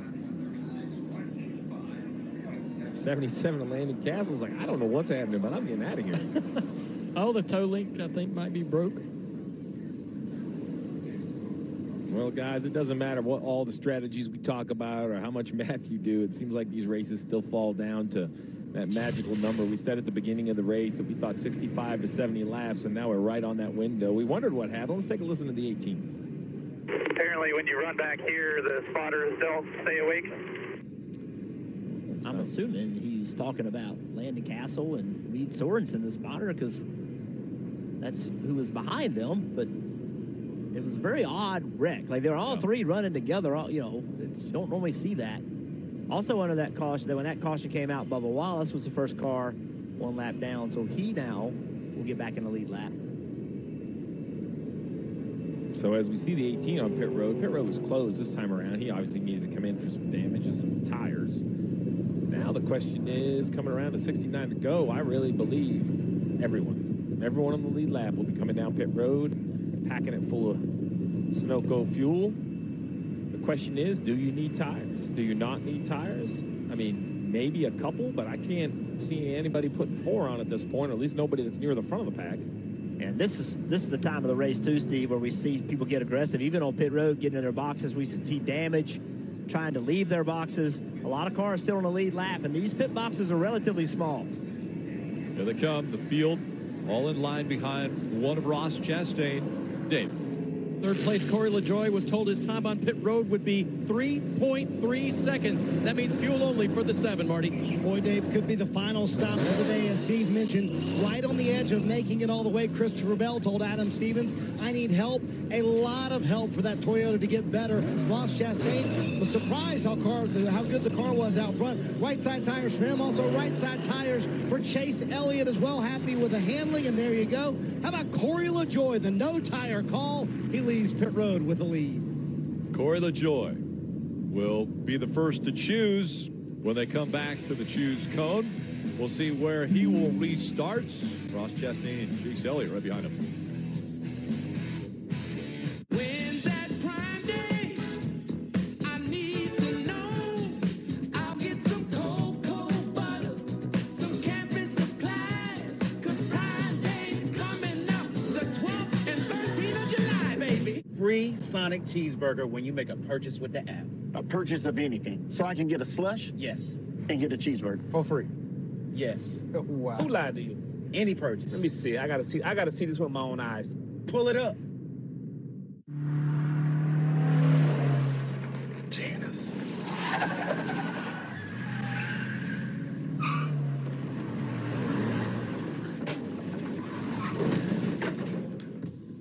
What's up, Doug? Hi, Cheryl.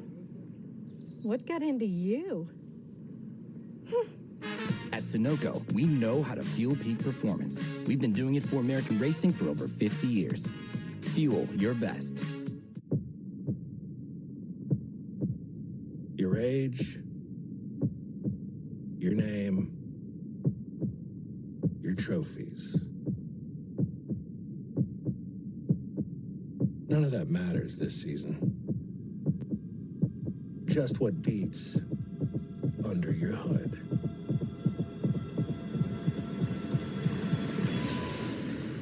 I am NASCAR.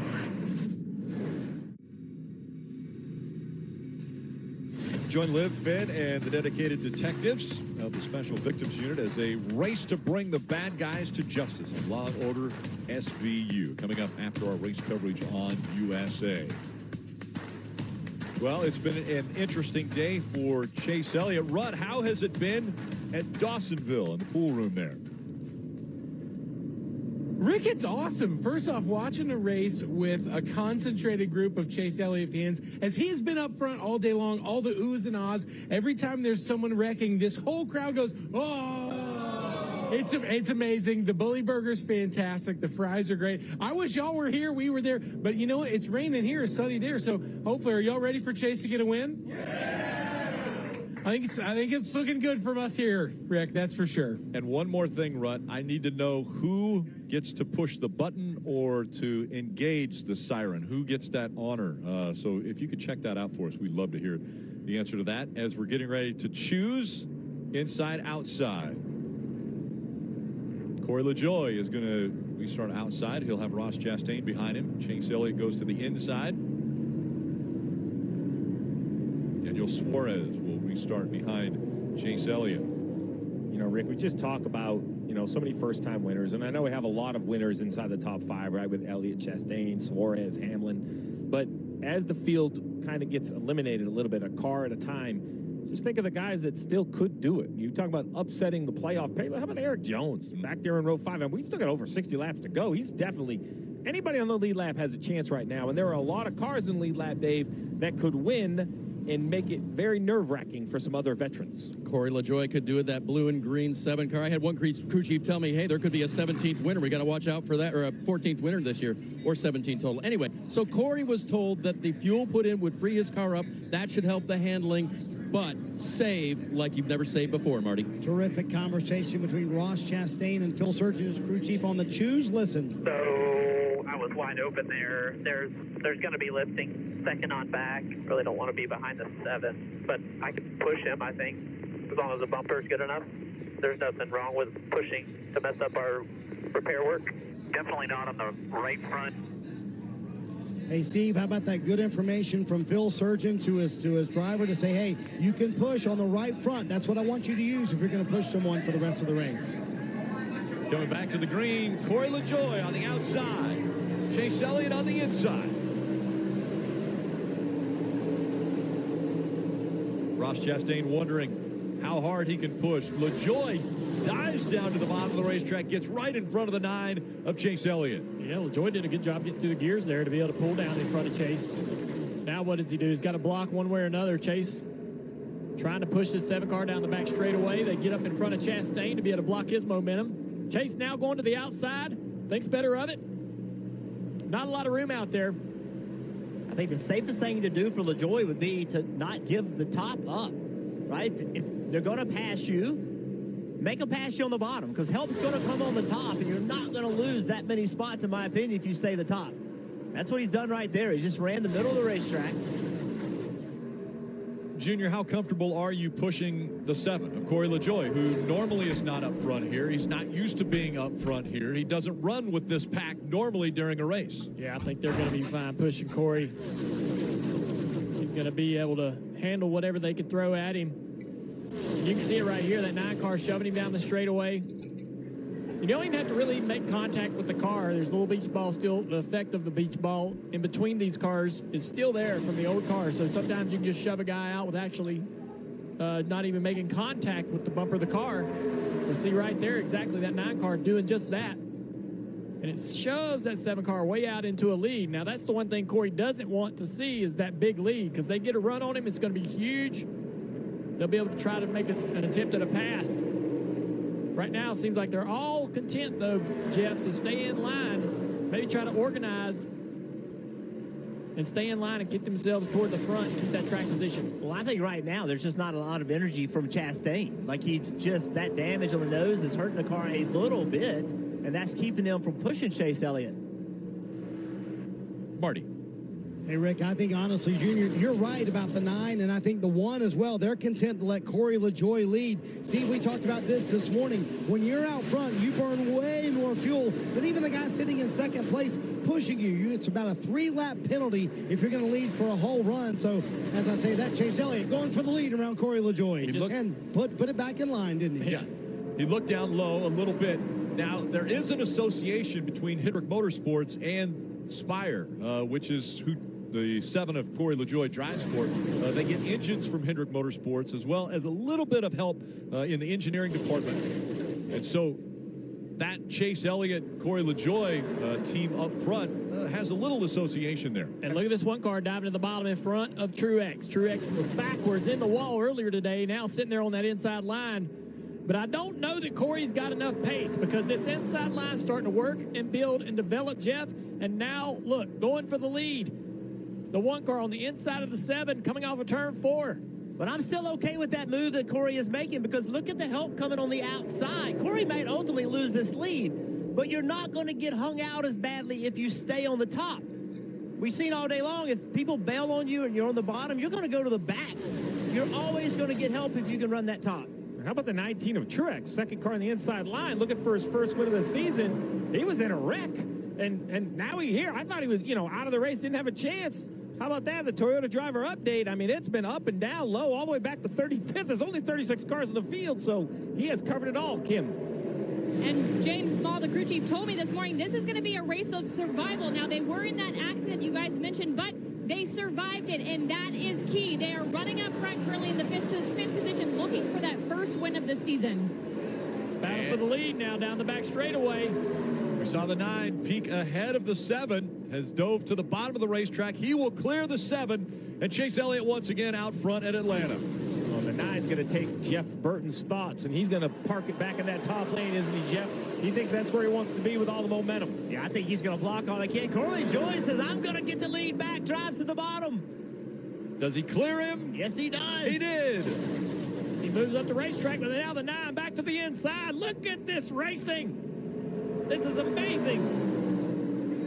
No help right now for the 9 until that 1 of Ross Chastain gets to his bumper. Yeah, Chase did not clear Corey. Now they're bailing to the outside. Oh, Ross squeezes right in front of Denny Hamlin. That was really, really tight. They're all so tight, bumper to bumper. It's hard to believe Corey LaJoie told NASCAR.com in an article this week that he was coming here for a walk-off win, swinging for the fences to make the playoffs, and it was a great soundbite. But reading it, I'm not sure I believed it, and here he is leading the race with 57 to go. Well, the young man, the 30-year-old from Concord, when I was coming up to the booth about 2.5 hours prior to the start of this race, I saw Corey coming out from a sponsor engagement where he was talking with sponsors, and he stopped because there was a young man in a wheelchair that wanted an autograph. And Corey stopped, went down, signed an autograph, took a picture. A great young man and having a great race here running in the 2nd spot. Chase Elliott back to the lead on that inside line for the whole race. We've seen that outside line be the way to make passes. It has changed a little bit. Look at this inside line making some headway. Truex in the 19 trying to make it work. They're not really tight together. He doesn't have a ton of help behind him. That's the problem with this inside. People it seems like they get nervous about getting hung out and they start moving back to the top.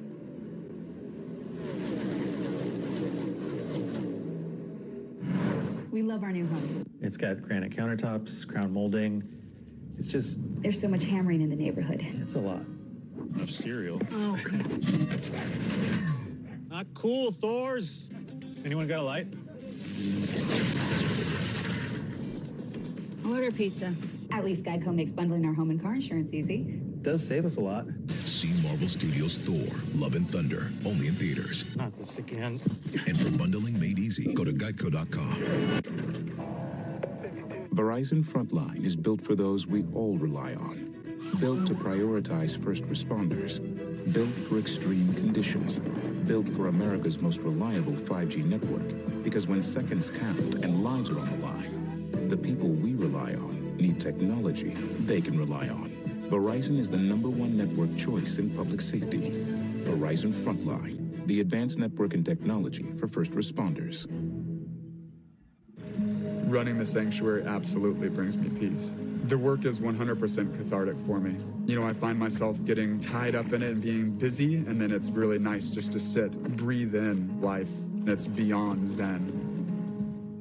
Is Dad posting a farewell to his favorite college freshman? Nope.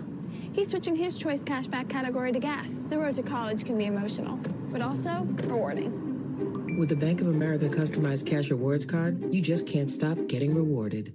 Hun, you've got to see this. The weather check's here. Wow, that was fast. WeatherTech is the ultimate protection for your vehicle.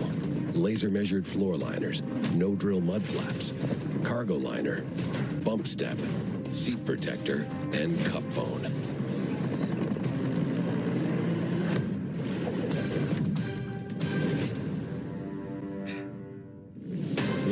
WeatherTech. The biggest event of the summer is coming in hot. And Monday night is where it's heating up. You are in the right place. The time is now. Here we go. Raw, live Monday at 8, only on USA. There are few who have come to St Andrews and walked out an Open champion twice. For Tiger to do it a third time would be legendary. The 150th Open on USA and Pico. Under 50 laps to go at Atlanta. This aerial coverage brought to you by Geico. You're watching the Quaker State 400 from Atlanta Motor Speedway. Still, Chase Elliott out front, but now it's Martin Truex Jr. in the 19 right behind him. The runs are bigger, the blocks are bigger, the pushes are bigger. You can just feel the anxiety, the excitement, the energy kind of growing on the racetrack. Even the crowd, as I look out the window, they're kind of on the edge of their seats. I think they can feel it as well. Every time that 9 car goes into the lead, they all stand up and cheer. Yeah, this racing has been amazing. We have to applaud what Marcus Smith and the whole crew did. The transformation of Atlanta Motor Speedway, it has been really, really unbelievable. At this particular point in the run, though, I'm worried about the pace in these right rear tires. We saw one failure earlier at the end of stage 2 with the 48 car. But these guys made the adjustments since March to be able to avoid that in this final stage. Now that we have more load, more speed, more pace. Yeah, one car I want to pay attention to, Austin Cindric. We saw him early in the race. He was struggling big time. Been watching him on this run. He has found a way to go to the bottom of the racetrack, pick up a ton of spots. Now he's under attack from Suarez, but they've got that car much better than it was early in the race, Kim. Yeah, they made some significant changes, air pressure, wedge, everything they could do. And a few stops ago, Austin said it's handling the best it's been all day. I can finally drive this thing. And like you mentioned, he grabbed some spots with a fuel-only stop.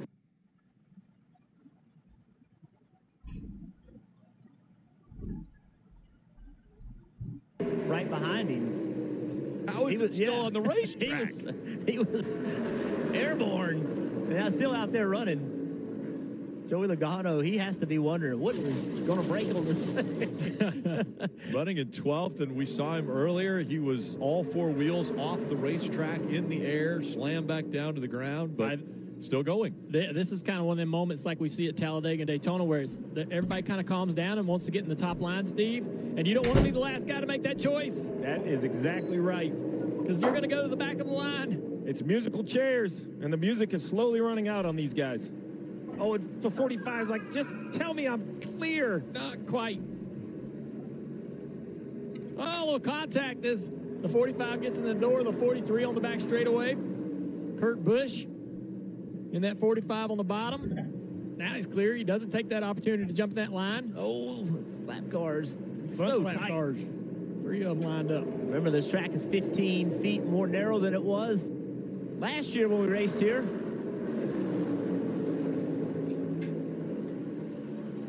Here's the contact as they just kind of come together accidentally. So you mentioned the right rear tires. That is a concern when we go single file because the speed picks up. Yep. Fuel consumption becomes a concern because now you're probably close to wide open throttle, especially if you're the first or second car. They're all close on their number. And here's what I want to talk about. When we talk about the new car, one thing we talked about a lot last week, is the fuel cells are not the fuel cells these guys used to run that they have all of this confidence and history on. These are new fuel cells, Marty, so they're assuming they know how much fuel they can absolutely pick up, but we're going to have to find out as we get later into this run. That's a terrific point, Steve. No longer a switch where you can go to the backup fuel pickup as well. I just asked Alan Gustafson a moment ago, how close is it? He said close. So Chase Elliott out front. We talked about that penalty, Steve. He's out front leading this. That's the track position he wants, but no doubt burning more fuel than anybody else in the field. Yeah, so why? It's very simple. We showed you that animation earlier about moving the air. Chase Elliott is wide open. He is splitting the air for everyone else. So he is wide open all the way around here. The 19, the 7, the 1. They're able to like breathe it a little bit, find a little part throttle. It's all kind of, you know, as we see right here, here's the 5 green lights. That thing is never going to shut off. I'd be shocked if he is less than wide open all the way around here. That's burning max fuel. And the RPM's a little bit higher because he's got... Yeah, look at him lift a little bit. He's looking in the mirror, and when he sees that gap get beyond 1, 2, 3 car lengths, he backs off the throttle. Some guys will drag the brake a little bit. That's Truex's throttle right here, and he's doing the same thing. He's lifting a little bit to keep that, keep that distance between the 9 and him the same, but also not get too far away from the car behind him. Marty. Junior, here's another point. This is what does not play in Chase Elliott's favor as well. When it's single file like this, Steve, they're turning more RPMs. In fact, Chase Elliott in stage 2 told Alan Gustafson under caution, we were single file, was turning way more RPMs than I was earlier in the race. So that's a factor as well for the 9. I mean, it's no different than driving your car around the street. If you're stepping on the gas, you're burning fuel. Fuel's what makes the engine go, makes the car go forward. You know, we talk about saving gas at some tracks where you brake, you can lift a little early and try to keep momentum. Well, I mean, there's no braking here. Maybe part throttle, but that's it. Fascinating, though, Junior, that Chase was able to save gas while leading. Pretty impressive.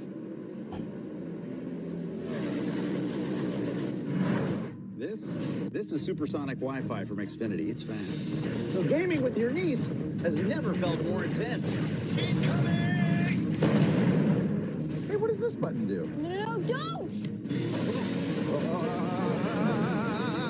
Welcome to the fastest internet on the largest gig speed network. Are you crying, Uncle Ed? No! A little. Only from Xfinity. Unbeatable internet made to do anything, so you can do anything. How could this grilled cheese double burger make your life easier? You just eat the whole darn thing in the drive-in and don't tell anybody. Right. I've done that before. Oh, yeah. Well, it's my form of therapy. You got cheeseburger therapy. Sonic grilled cheese double burger. When you get a quiet moment, you take whatever you got. That's right. At USAA, we've been called too exclusive because we only serve those who honorably serve. All ranks, all branches, and their eligible family members. Yep, that is exclusive, and we're fine with that. eBay Motors. They have all the right parts at the right prices.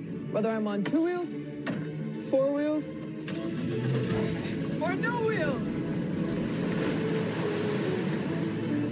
Let's ride. We get out, fired up, hook big ones.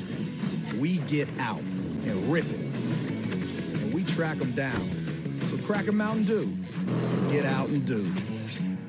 My name's Amy, and I bought and financed my car through Carvana. Everything was all good, but then things hit a slight snag. Okay, so they were trying to verify my employment status while I was at work in a giant hole in a mine. But then something amazing happened. Hello. Carvana worked with my shift manager and got everything sorted out, so I didn't miss out on the car. Super helpful. I was over the moon, even though I was underground. We'll drive you happy at Carvana. I gotta find someone to babysit. I think I can handle it. Oh. If he can put on a tire, he can put on a diaper. Ace! Losing the kid was not part of the plan. The race to the NASCAR playoffs is on USA. The drama, the excitement, the characters. Next up, New Hampshire. NASCAR, next Sunday on USA.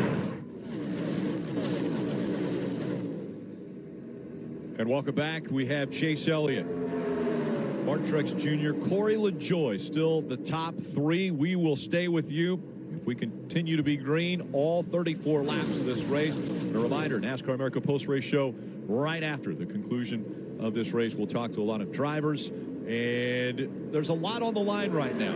Only one Georgia-born driver has ever won at Atlanta before, and it's the father of the driver of the 9, Bill Elliott. He had won here 5 times. There's only been one father-son duo that has won at this racetrack. That's the Earnhardts. So trying to join that duo. Let's go through the field. We'll start with Marty.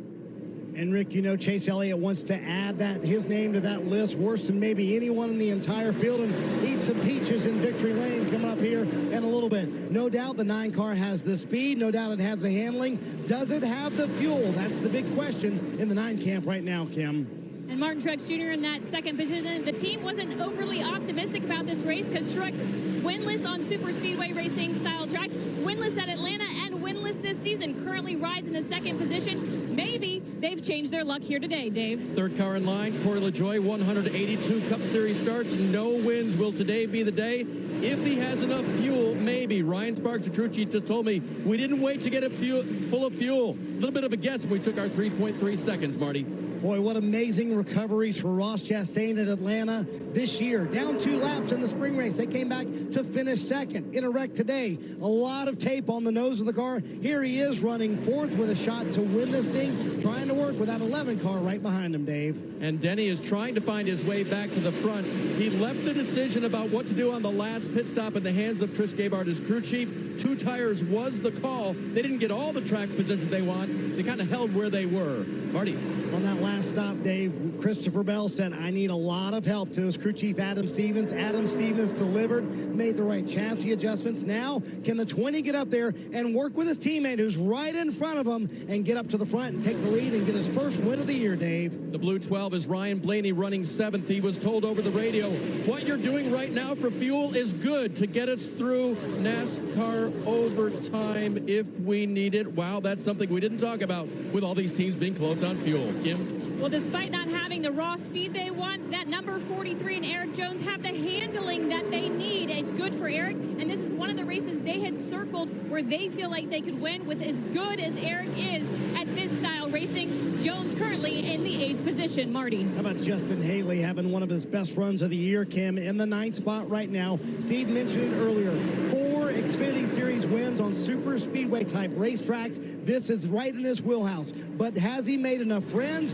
and made enough partners to make a move to get up there and win this thing, Kim? Well, we talk about rebounds, and we can't ignore Cindric. Remember, he dropped to the rear of the field early in the race. That car just evil, too loose. They made adjustments throughout the race. It is handling as best as it is all day. And talking about super speedway style racing, who won the very first race of the season? The Daytona 500, guys. That would be Austin Cindric in the 10th position. Well, remember, we've had the most first-time winners since back in the 50s, and there are 6 that haven't won already this year in the top 9. Now, they may have won before, but potentially another winner at this racetrack. It could be a wild card race, of course, like everyone thought it was going to be. So you say wild card race. Let's just look at the running order and let's talk playoffs. Chase Elliott, he's won a couple races leading the race, so more playoff points for him if he can go to victory lane, right?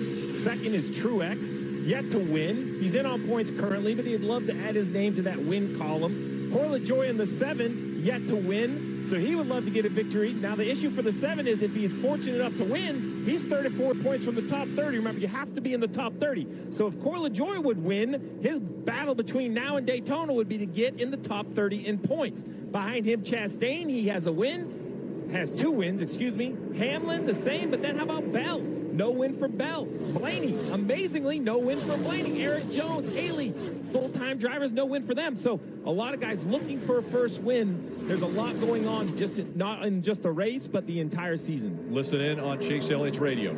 I actually think having a 7 and a 1 ahead of 11 is helping us because the 19 can't get a good enough push.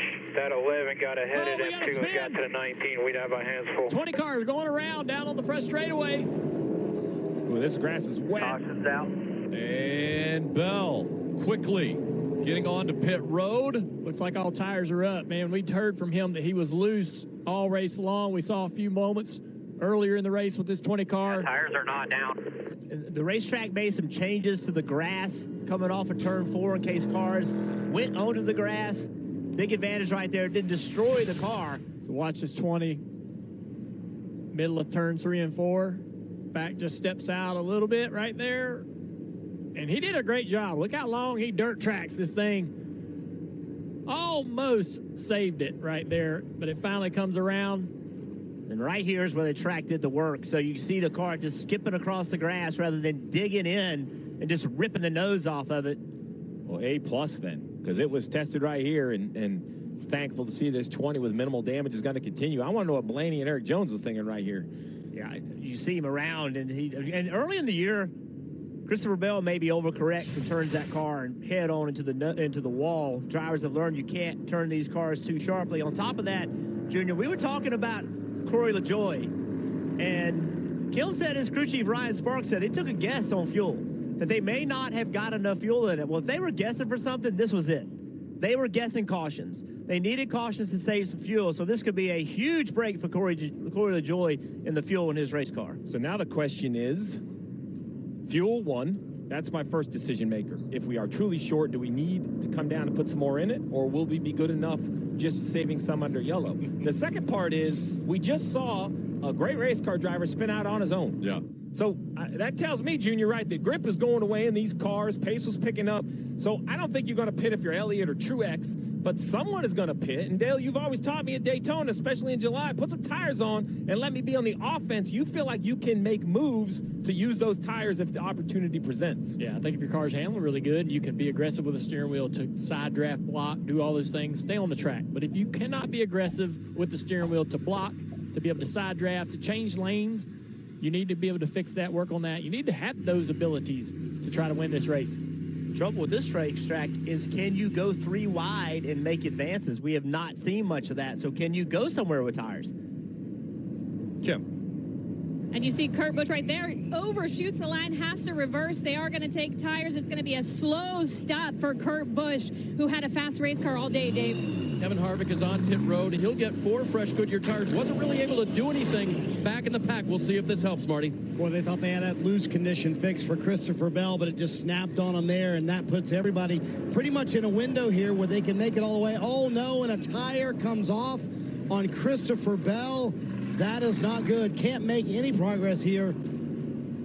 Is that tire from them? Yeah. I can't see, guys. Yeah, it's the left rear. Okay. I believe it's the left rear. If we go back and watch that stop, I would bet money that there's either an exchange issue on the left rear, or that socket magnetically holds basically the wheel nut in. And what happens is the timing is so quick. If that socket or wheel nut falls out, jack's going to be dropped, tire's going to leave. Okay, so the wheel comes off on pit road. Is the rule that he just lost his crew chief for 4 weeks? So NASCAR's going to look at this and see. Let's see what happens on the left rear. We see the exchange. Oh, you see the tire changer just didn't have it tight. So what NASCAR did is they changed the verb, just the wording of this, because the idea is they don't want tires coming off on the racetrack. That's why the penalty is so severe. It's a major safety issue. So what they're trying to do is give them a chance. Let's take a look again at how this works. Right. So here is the pit gun. We're going to go in and we're going to take this nut off. Now look at this. That stays attached to the socket with a magnet. We've explained how this works. There's your spindle, those yellow drive pins, very important. That's what the wheel gets set on. The red little locking mechanism. Think about your telescoping poles at home. You know, you pop it in, pop it out, make sure it's in the right location. So let's put the wheel on. We're going to try to get it all lined up. It's not as easy as it looks. The tire carrier is going to look back at those yellow pins, right? So we're going to put it on. Now we're going to take the gun. We're going to tighten it up. Now the goal is to go all the way over those locking pins. You see they're not popped back up like that telescoping pole. That means it's not tight. Now we made them, you know, bright red so you can see them at home. There are a bunch of teams on pit road that color them pink so they can see them. They're naturally silver. They kind of blend in. This right here, you can see the tire changer panicking to try to stay on that gun. He knows there is an issue, and it looks to me like the wheel nut wasn't even started. That's why that tire come off. Back to your point on the rule, they have reworded it where if the tire and wheel stay on pit road and they feel close enough to the pit box, it's not an automatic suspension because of just that. They don't want to throw a crew chief out for that. Now, if it comes out on the racetrack, you can have a little bit of trouble, Jeff. Remember, we had a crew member swap between the 20 and the 23. The 23 has had this problem over and over and over. Tires coming off, slow pit stops. So now that has gone to Christopher Bell and his team. They were making some changes, trying to improve both teams, but right now has not worked well for Christopher Bell, Marty. Yeah, Jeff, great point. And this is the first race with that new pit crew for the 20 team who was originally, as you mentioned, on Bubba Wallace's pit crew. They've had a slew of issues this year. Remember, a couple of weeks ago, the problem again on the left rear, just like today with Christopher Bell. So certainly some things to clean up here for these JGR pit crews. I know they're going to focus on that this week. Coming up to the choose cone here, and we saw Chase Elliott go to the outside.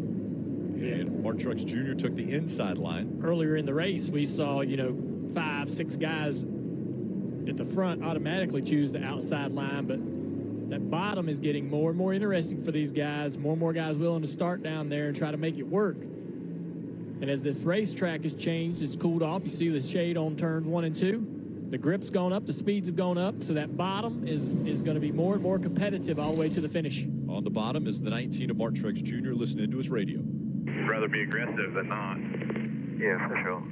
I feel like we're fast enough that we can get ahead of him. We just need to get a good launch and push, and then try and clear him. And look who he's getting pushed from, that one car. And they didn't have too good a time doing that earlier in the race, got turned around. But he's going to hope that Chastain can give him the push he needs to send him out into the lead here. I still am concerned with that one car, the speed of that one car. The damage on the nose, I know it's not a lot, but it's enough. And is he going to be able to push Truex the way Truex really wants him to? There'll be 19 laps to go here at Atlanta. Find out if we will have another Elliott in victory lane here at Atlanta Motor Speedway. Let's close this thing out. Martin Truex Jr. on the inside, looking for his first win of 2022. Corey LaJoie looking for his first career win in the Cup Series. 19 to go from Atlanta. Both sides pretty organized. Oh, man, they're really tight, trying to slow each other down. They say the side draft isn't that strong, but they still try to make it work. Truex is clear. What is he going to do? He's going to eat a line right now. They're not connected, though. Not as well as that outside line. Does that 7 have enough horses to be able to push this 9 car back to the lead? The 11 gives him a shove, and Corey LaJoie back up to the bumper of the 9. Comes the 1 of Ross Chastain to the inside. He battles for the lead. Wow, Chase Elliott hard in the back of Truex. See his car moving all around. The pushes are going to get more aggressive right now with only 18 to go. Truex Jr. now bouncing from the inside to the outside, back to the inside, and back to the outside. Truex choosing to stay in this high line. That sends the 1 down to the bottom. Now he's even with this 19 car. Almost clearing Truex off of 2. Doesn't quite do it. Down the back straightaway. It's a drag race into 3. Little help from the 12 of Ryan Blaney on the 1. So strong still is Ross Chastain's number 1 with all the damage on the front of that car. But look at that inside line. Only 3 cars down there. That's not enough. This outside line's going to have the momentum. Look. Oh, Chase Elliott, an aggressive move to the bottom. Can he clear him? No, Truex blocks him. He didn't make it work. Not enough of a side draft. Now who's going to get the help? Who's going to get the help? He side drafts again. Chase Elliott with a little bit of help now from the 1. The 2 of Corey, or the 7 of Corey LaJoie gets into the back of Truex. Truex back to the lead off of turn 4 with the help from that 7 car. Oh, Corey to the bottom. He's going to try to get some help from the 9, but Truex is going to block that as well. Truex all the way to the bottom of the racetrack, right down to the double white line. Cannot advance your position below the double white line here in Atlanta. Coming up on 14 laps to go, Corey LaJoie running in the 2nd position. Truex back to the bottom. Oh! The 11 sideways. Can he hang on to it? They wreck. Lock her down here. Lock her down. Get and the caution will come out. There'll be another restart. Brad Keselowski down there in the grass. Lock it down, lock it down, lock it down, lock it down. Everybody did a really, really good job there. I thought that was going to be a bigger wreck than it was. The 1 car gets in the left rear quarter panel, and Denny Hamlin turns him sideways in front of the field. Denny Hamlin has had enough of Ross Chastain this year. It's not going to help. Right front down. And left front could be down as well for Brad Keselowski as he's going to try to limp around the racetrack and not do too much damage to the front of that car. Yeah, you mentioned it, Jeff. These two have had quite the history since St. Louis. Well, let's go back and see what happened. He drive in the corner. Chastain just up the racetrack into the back, into the quarter panel of Hamlin. So this is the frustration I think drivers have with Ross Chastain. When you interview him, he talks about how he's going to try to do it differently and race differently, and then here we are. He just climbs the banking. I'm sure his car is probably not handling as he had hoped, but his contact spins Denny Hamlin out. I'm with you, Steve. You got a gas pedal in there. Chastain is going to have to make a decision on what does he want to do. Like, he's up the racetrack right here. He's lost the nose. You're going to have to lift. I mean, you got to lift and get off of the guy, no matter who it is. And he's going to have to clean these things up. He's a professional race car driver. He's a winner. He's a championship contender. You just can't continue to do these types of things. Listen to Denny in the throttle. Hold the steering wheel. Downshifting. Let's listen to the one audio here. Right front into him, and left front as I went by him. He just kind of rolled, no big hit. I should have lifted more. I knew I was going to get tight. My fault. Okay, my fault, but it keeps happening. I love Ross Chastain. He's a really good race car driver, but he's got to find a way, Junior, to run these races without constantly making contact. Yeah, I want him to change, but I don't want him to change. You know what I mean? I hear you. It's tough. Well, he won't win a championship because they won't let him win a championship if he doesn't clean it up. Denny has told him what's coming from the last time this happened, and he's going to make Denny have to prove his point. You can imagine Denny, if we could see him, be very angry right now, and I'm sure we'll hear about it after the race. I can see fire coming out of the helmet. Denny Hamlin right now 21st after the spin. He was running up inside the top 5. You see right here, the dotted white line gives you a great perspective on where they're at, and the one just continues to come up. So, Dale, I love what you're saying about his aggression for success on the racetrack when it comes to wins, but I have to side with what Jeff's saying here, that, like, the next step for a driver of Ross Chastain's level, who has proven he can win, is to find his way to week in and week out, find some give and take. Your real estate can't be the most important real estate on the racetrack for everyone. Let's hear what Denny Hamlin had to say. Yeah, he just come up the hill and wrecked your bub. I can't tell you any more than that without looking at traces and studying it for an hour. But the bottom line is, no lesson learned. He just come up the hill and wreck you. So,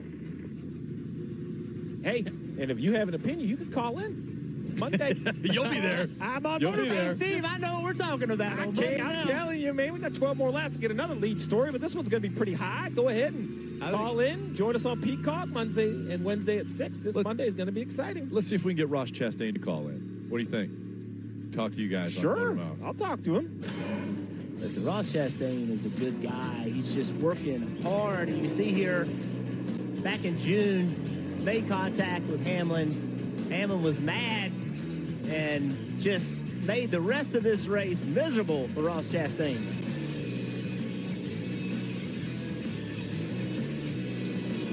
See it right here. It was entertaining, funny to watch. Every time he caught Denny, what Denny was willing to do.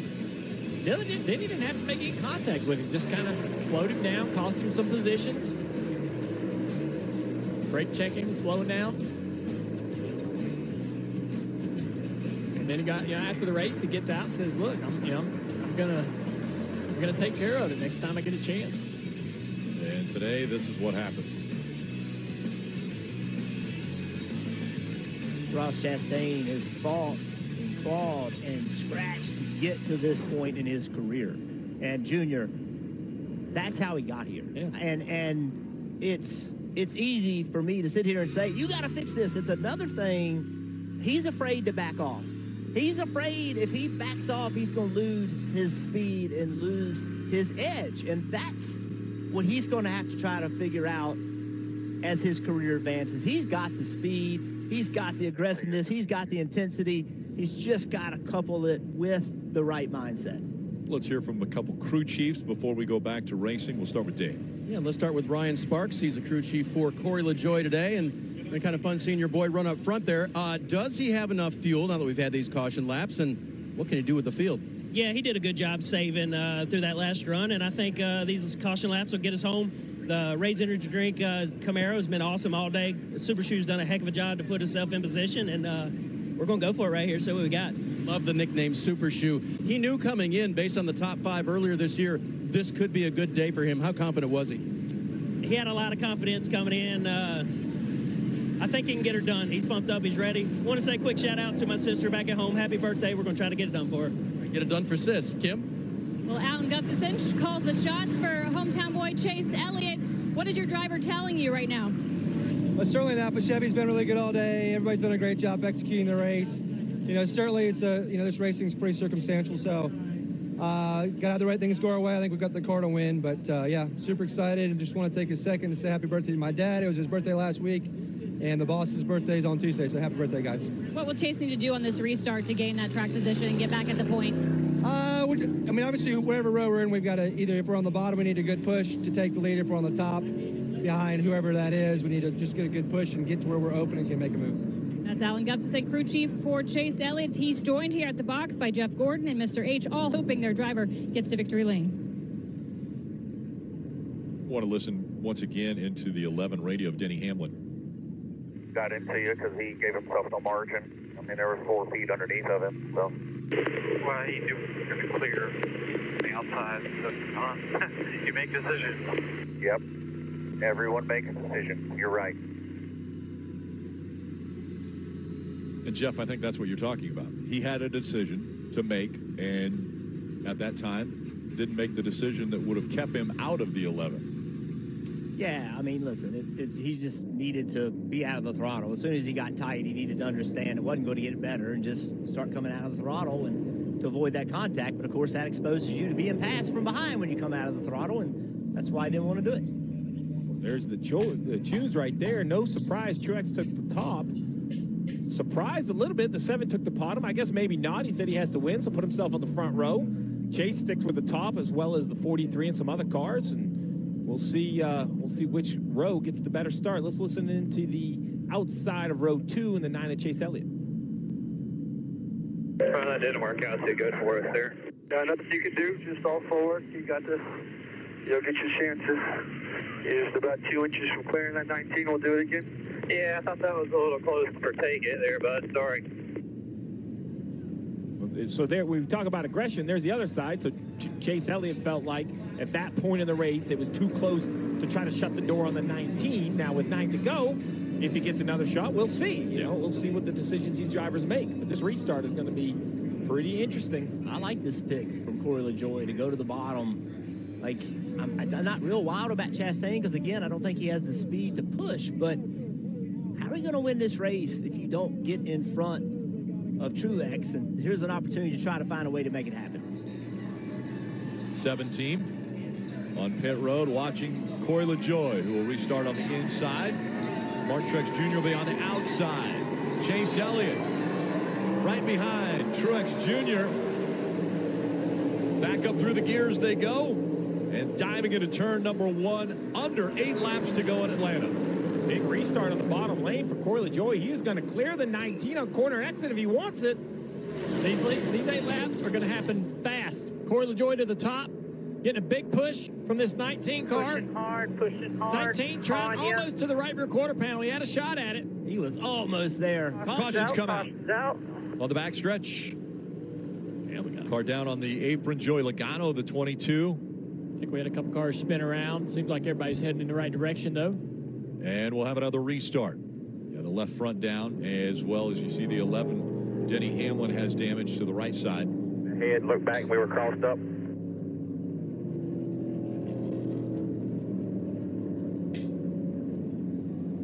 Dead straight. I got hooked. That was Denny. Yep. And Logano wasn't able to turn all the way onto pit road. Oh, and this is just making the number of laps even less and less for the restart. And I can tell you, you get a 2 or 3 lap shootout on a speedway race on a restart, it is, it's very intense. It isn't a whole lot of fun. I mean, let's watch right here. Denny Hamlin right there in the Coca-Cola number 11. It's like the 20 of Christopher Bell in the middle between the 22. They just come together. Not enough room for Christopher there to be in the middle, and turns both these guys in an outside wall.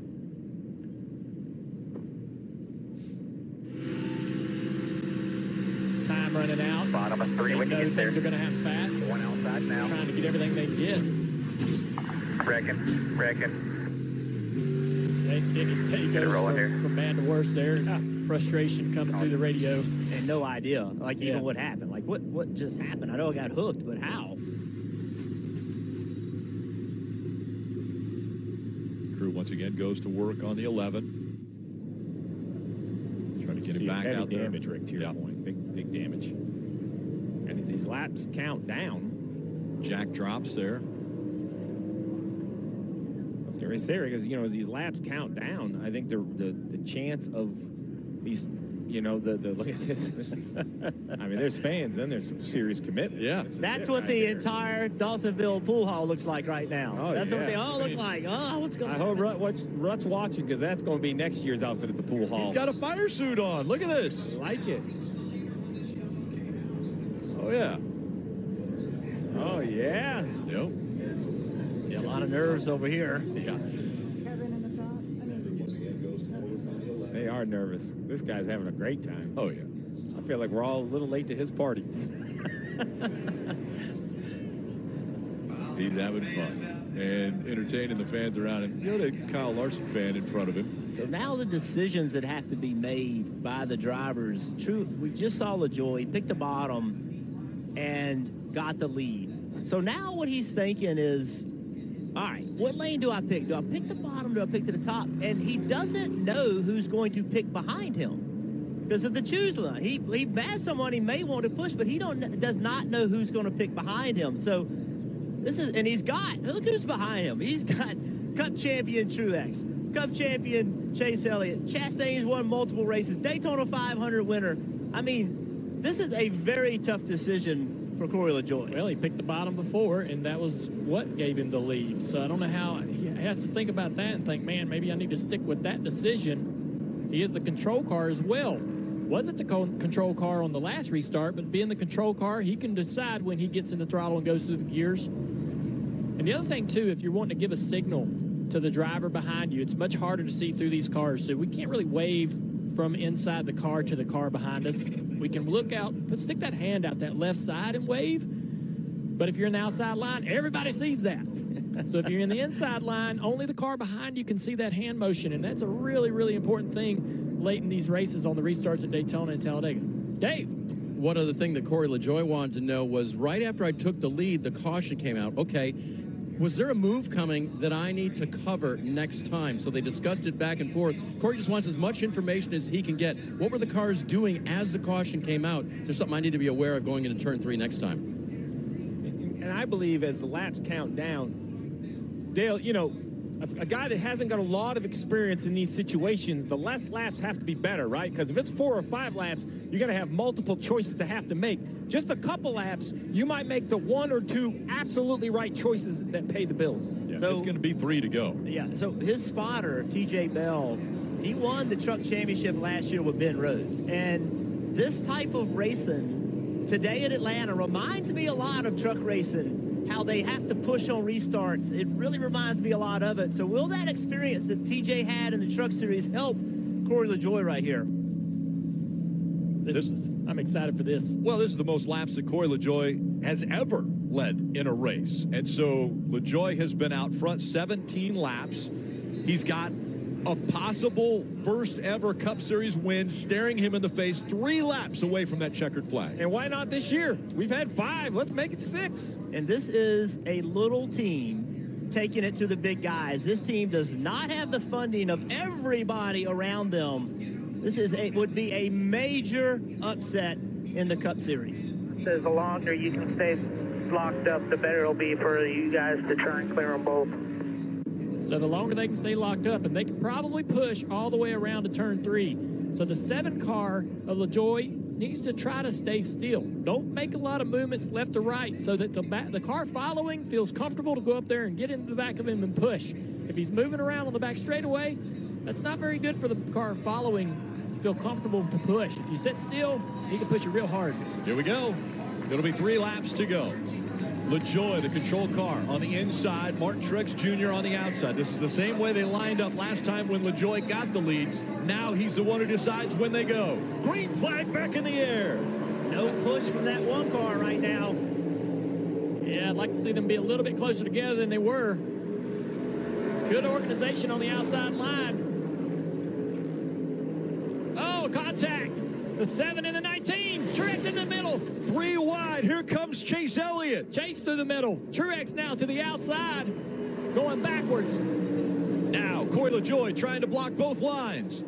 To the high side. Here comes Chase Elliott. LaJoie up to block him. Coming to 2 to go here. Chase is going to get a run on this 7 car at the end of the front straightaway. We know he's went to the inside, this side to the outside. Outside. 5 car to the lead. Now he's got to decide what lane he's going to go. Is he the bottom or the top?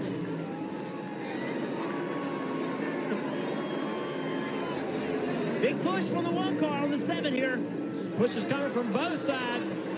Elliott goes down to block. Corey's clear. He's clear of the 43. 1 lap to go. Presented by Credit One Bank. LaJoie loose behind the 9. Now he goes to the high side. All the way up into the wall goes LaJoie. He's going to spin around. He'll collect the field. Caution will come out. And it looks as though the 9 of Chase Elliott is going to be scored the winner. Chase Elliott will join his father as the only Georgia-born driver now. 2 of them to win at Atlanta Motor Speedway. Just a second, father-son pair to win in Atlanta. How about that, boy? Mr. H, Jeff Gordon, and Chase Elliott fans all over hugging and celebrating this win.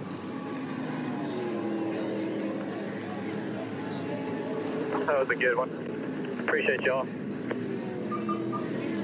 Complete celebration for Chase Elliott and complete dejection for Corey LaJoie. Corey made an aggressive move to win the race, and it just didn't work out. He got a big push from the 43 down the front straightaway, and he had to do something with that, right? Yes. So he went to the outside. Chase goes up to block a little bit. Corey gets into the wall, gets loose up high. Here it is. The 43's coming to the back of the 7 car and knows now Corey's going to get a run. What's he going to do? He doesn't go to the bottom. Chase enters low, moves up the racetrack. That sends Corey into the wall. Kurt Busch. Some hard licks right there.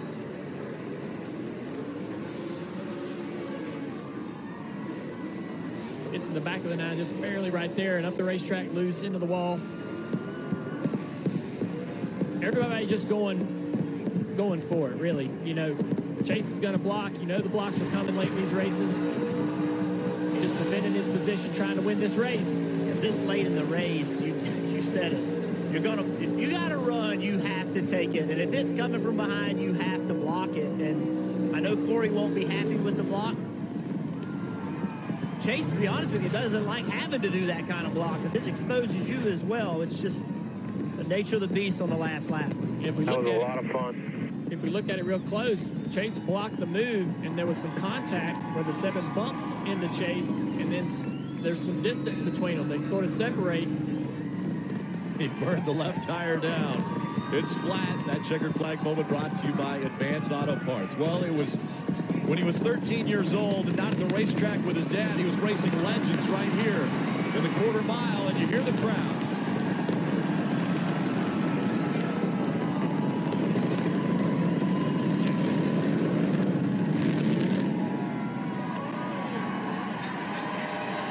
A very popular win for the Dawsonville, Georgia driver.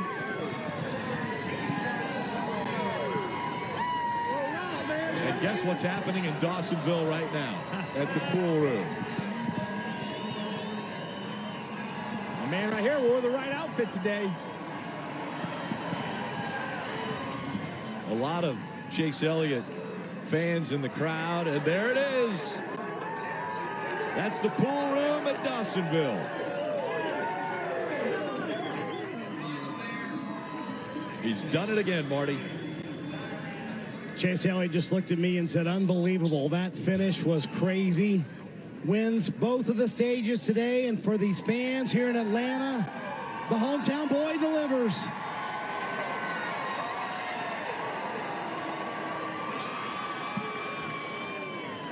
Got a lot of big wins in your career. I can think of one in Phoenix that got you a title, but where does this one rank on the all-time list? This one's up there for sure, man. This to win at your home track is a really big deal, I think, to any race car driver. And I've watched a lot of guys do it over the years. You know, Jimmy out in California, and we haven't really had a very good run here. So felt like, you know, today was a great opportunity for us. But just so proud.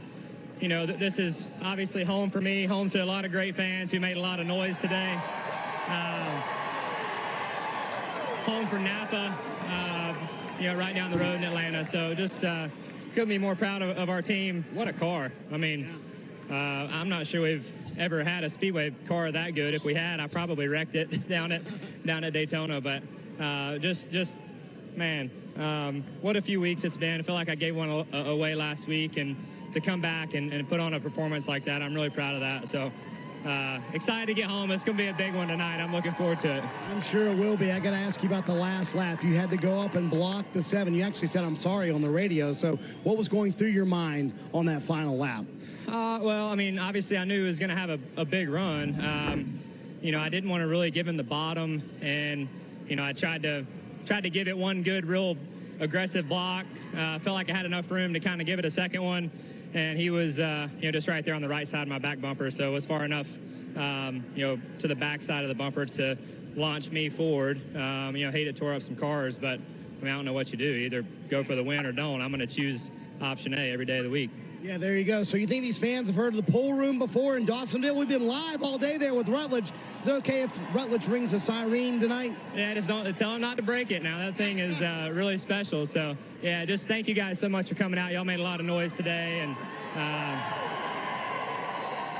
can't wait to head back up 400 and get back home and want to say hey to my mom and dad. I know they're watching at home. I wish they were here.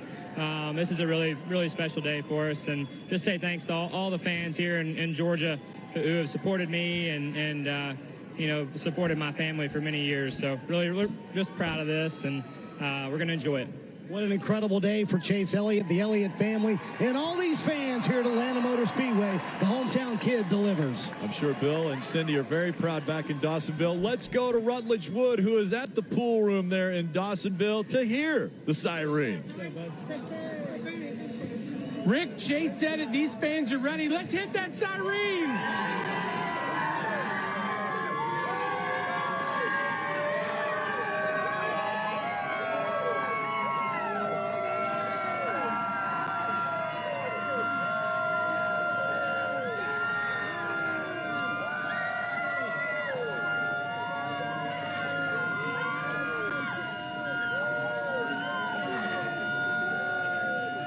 What a scene it is. These folks have been here all day waiting for this. Unbelievable.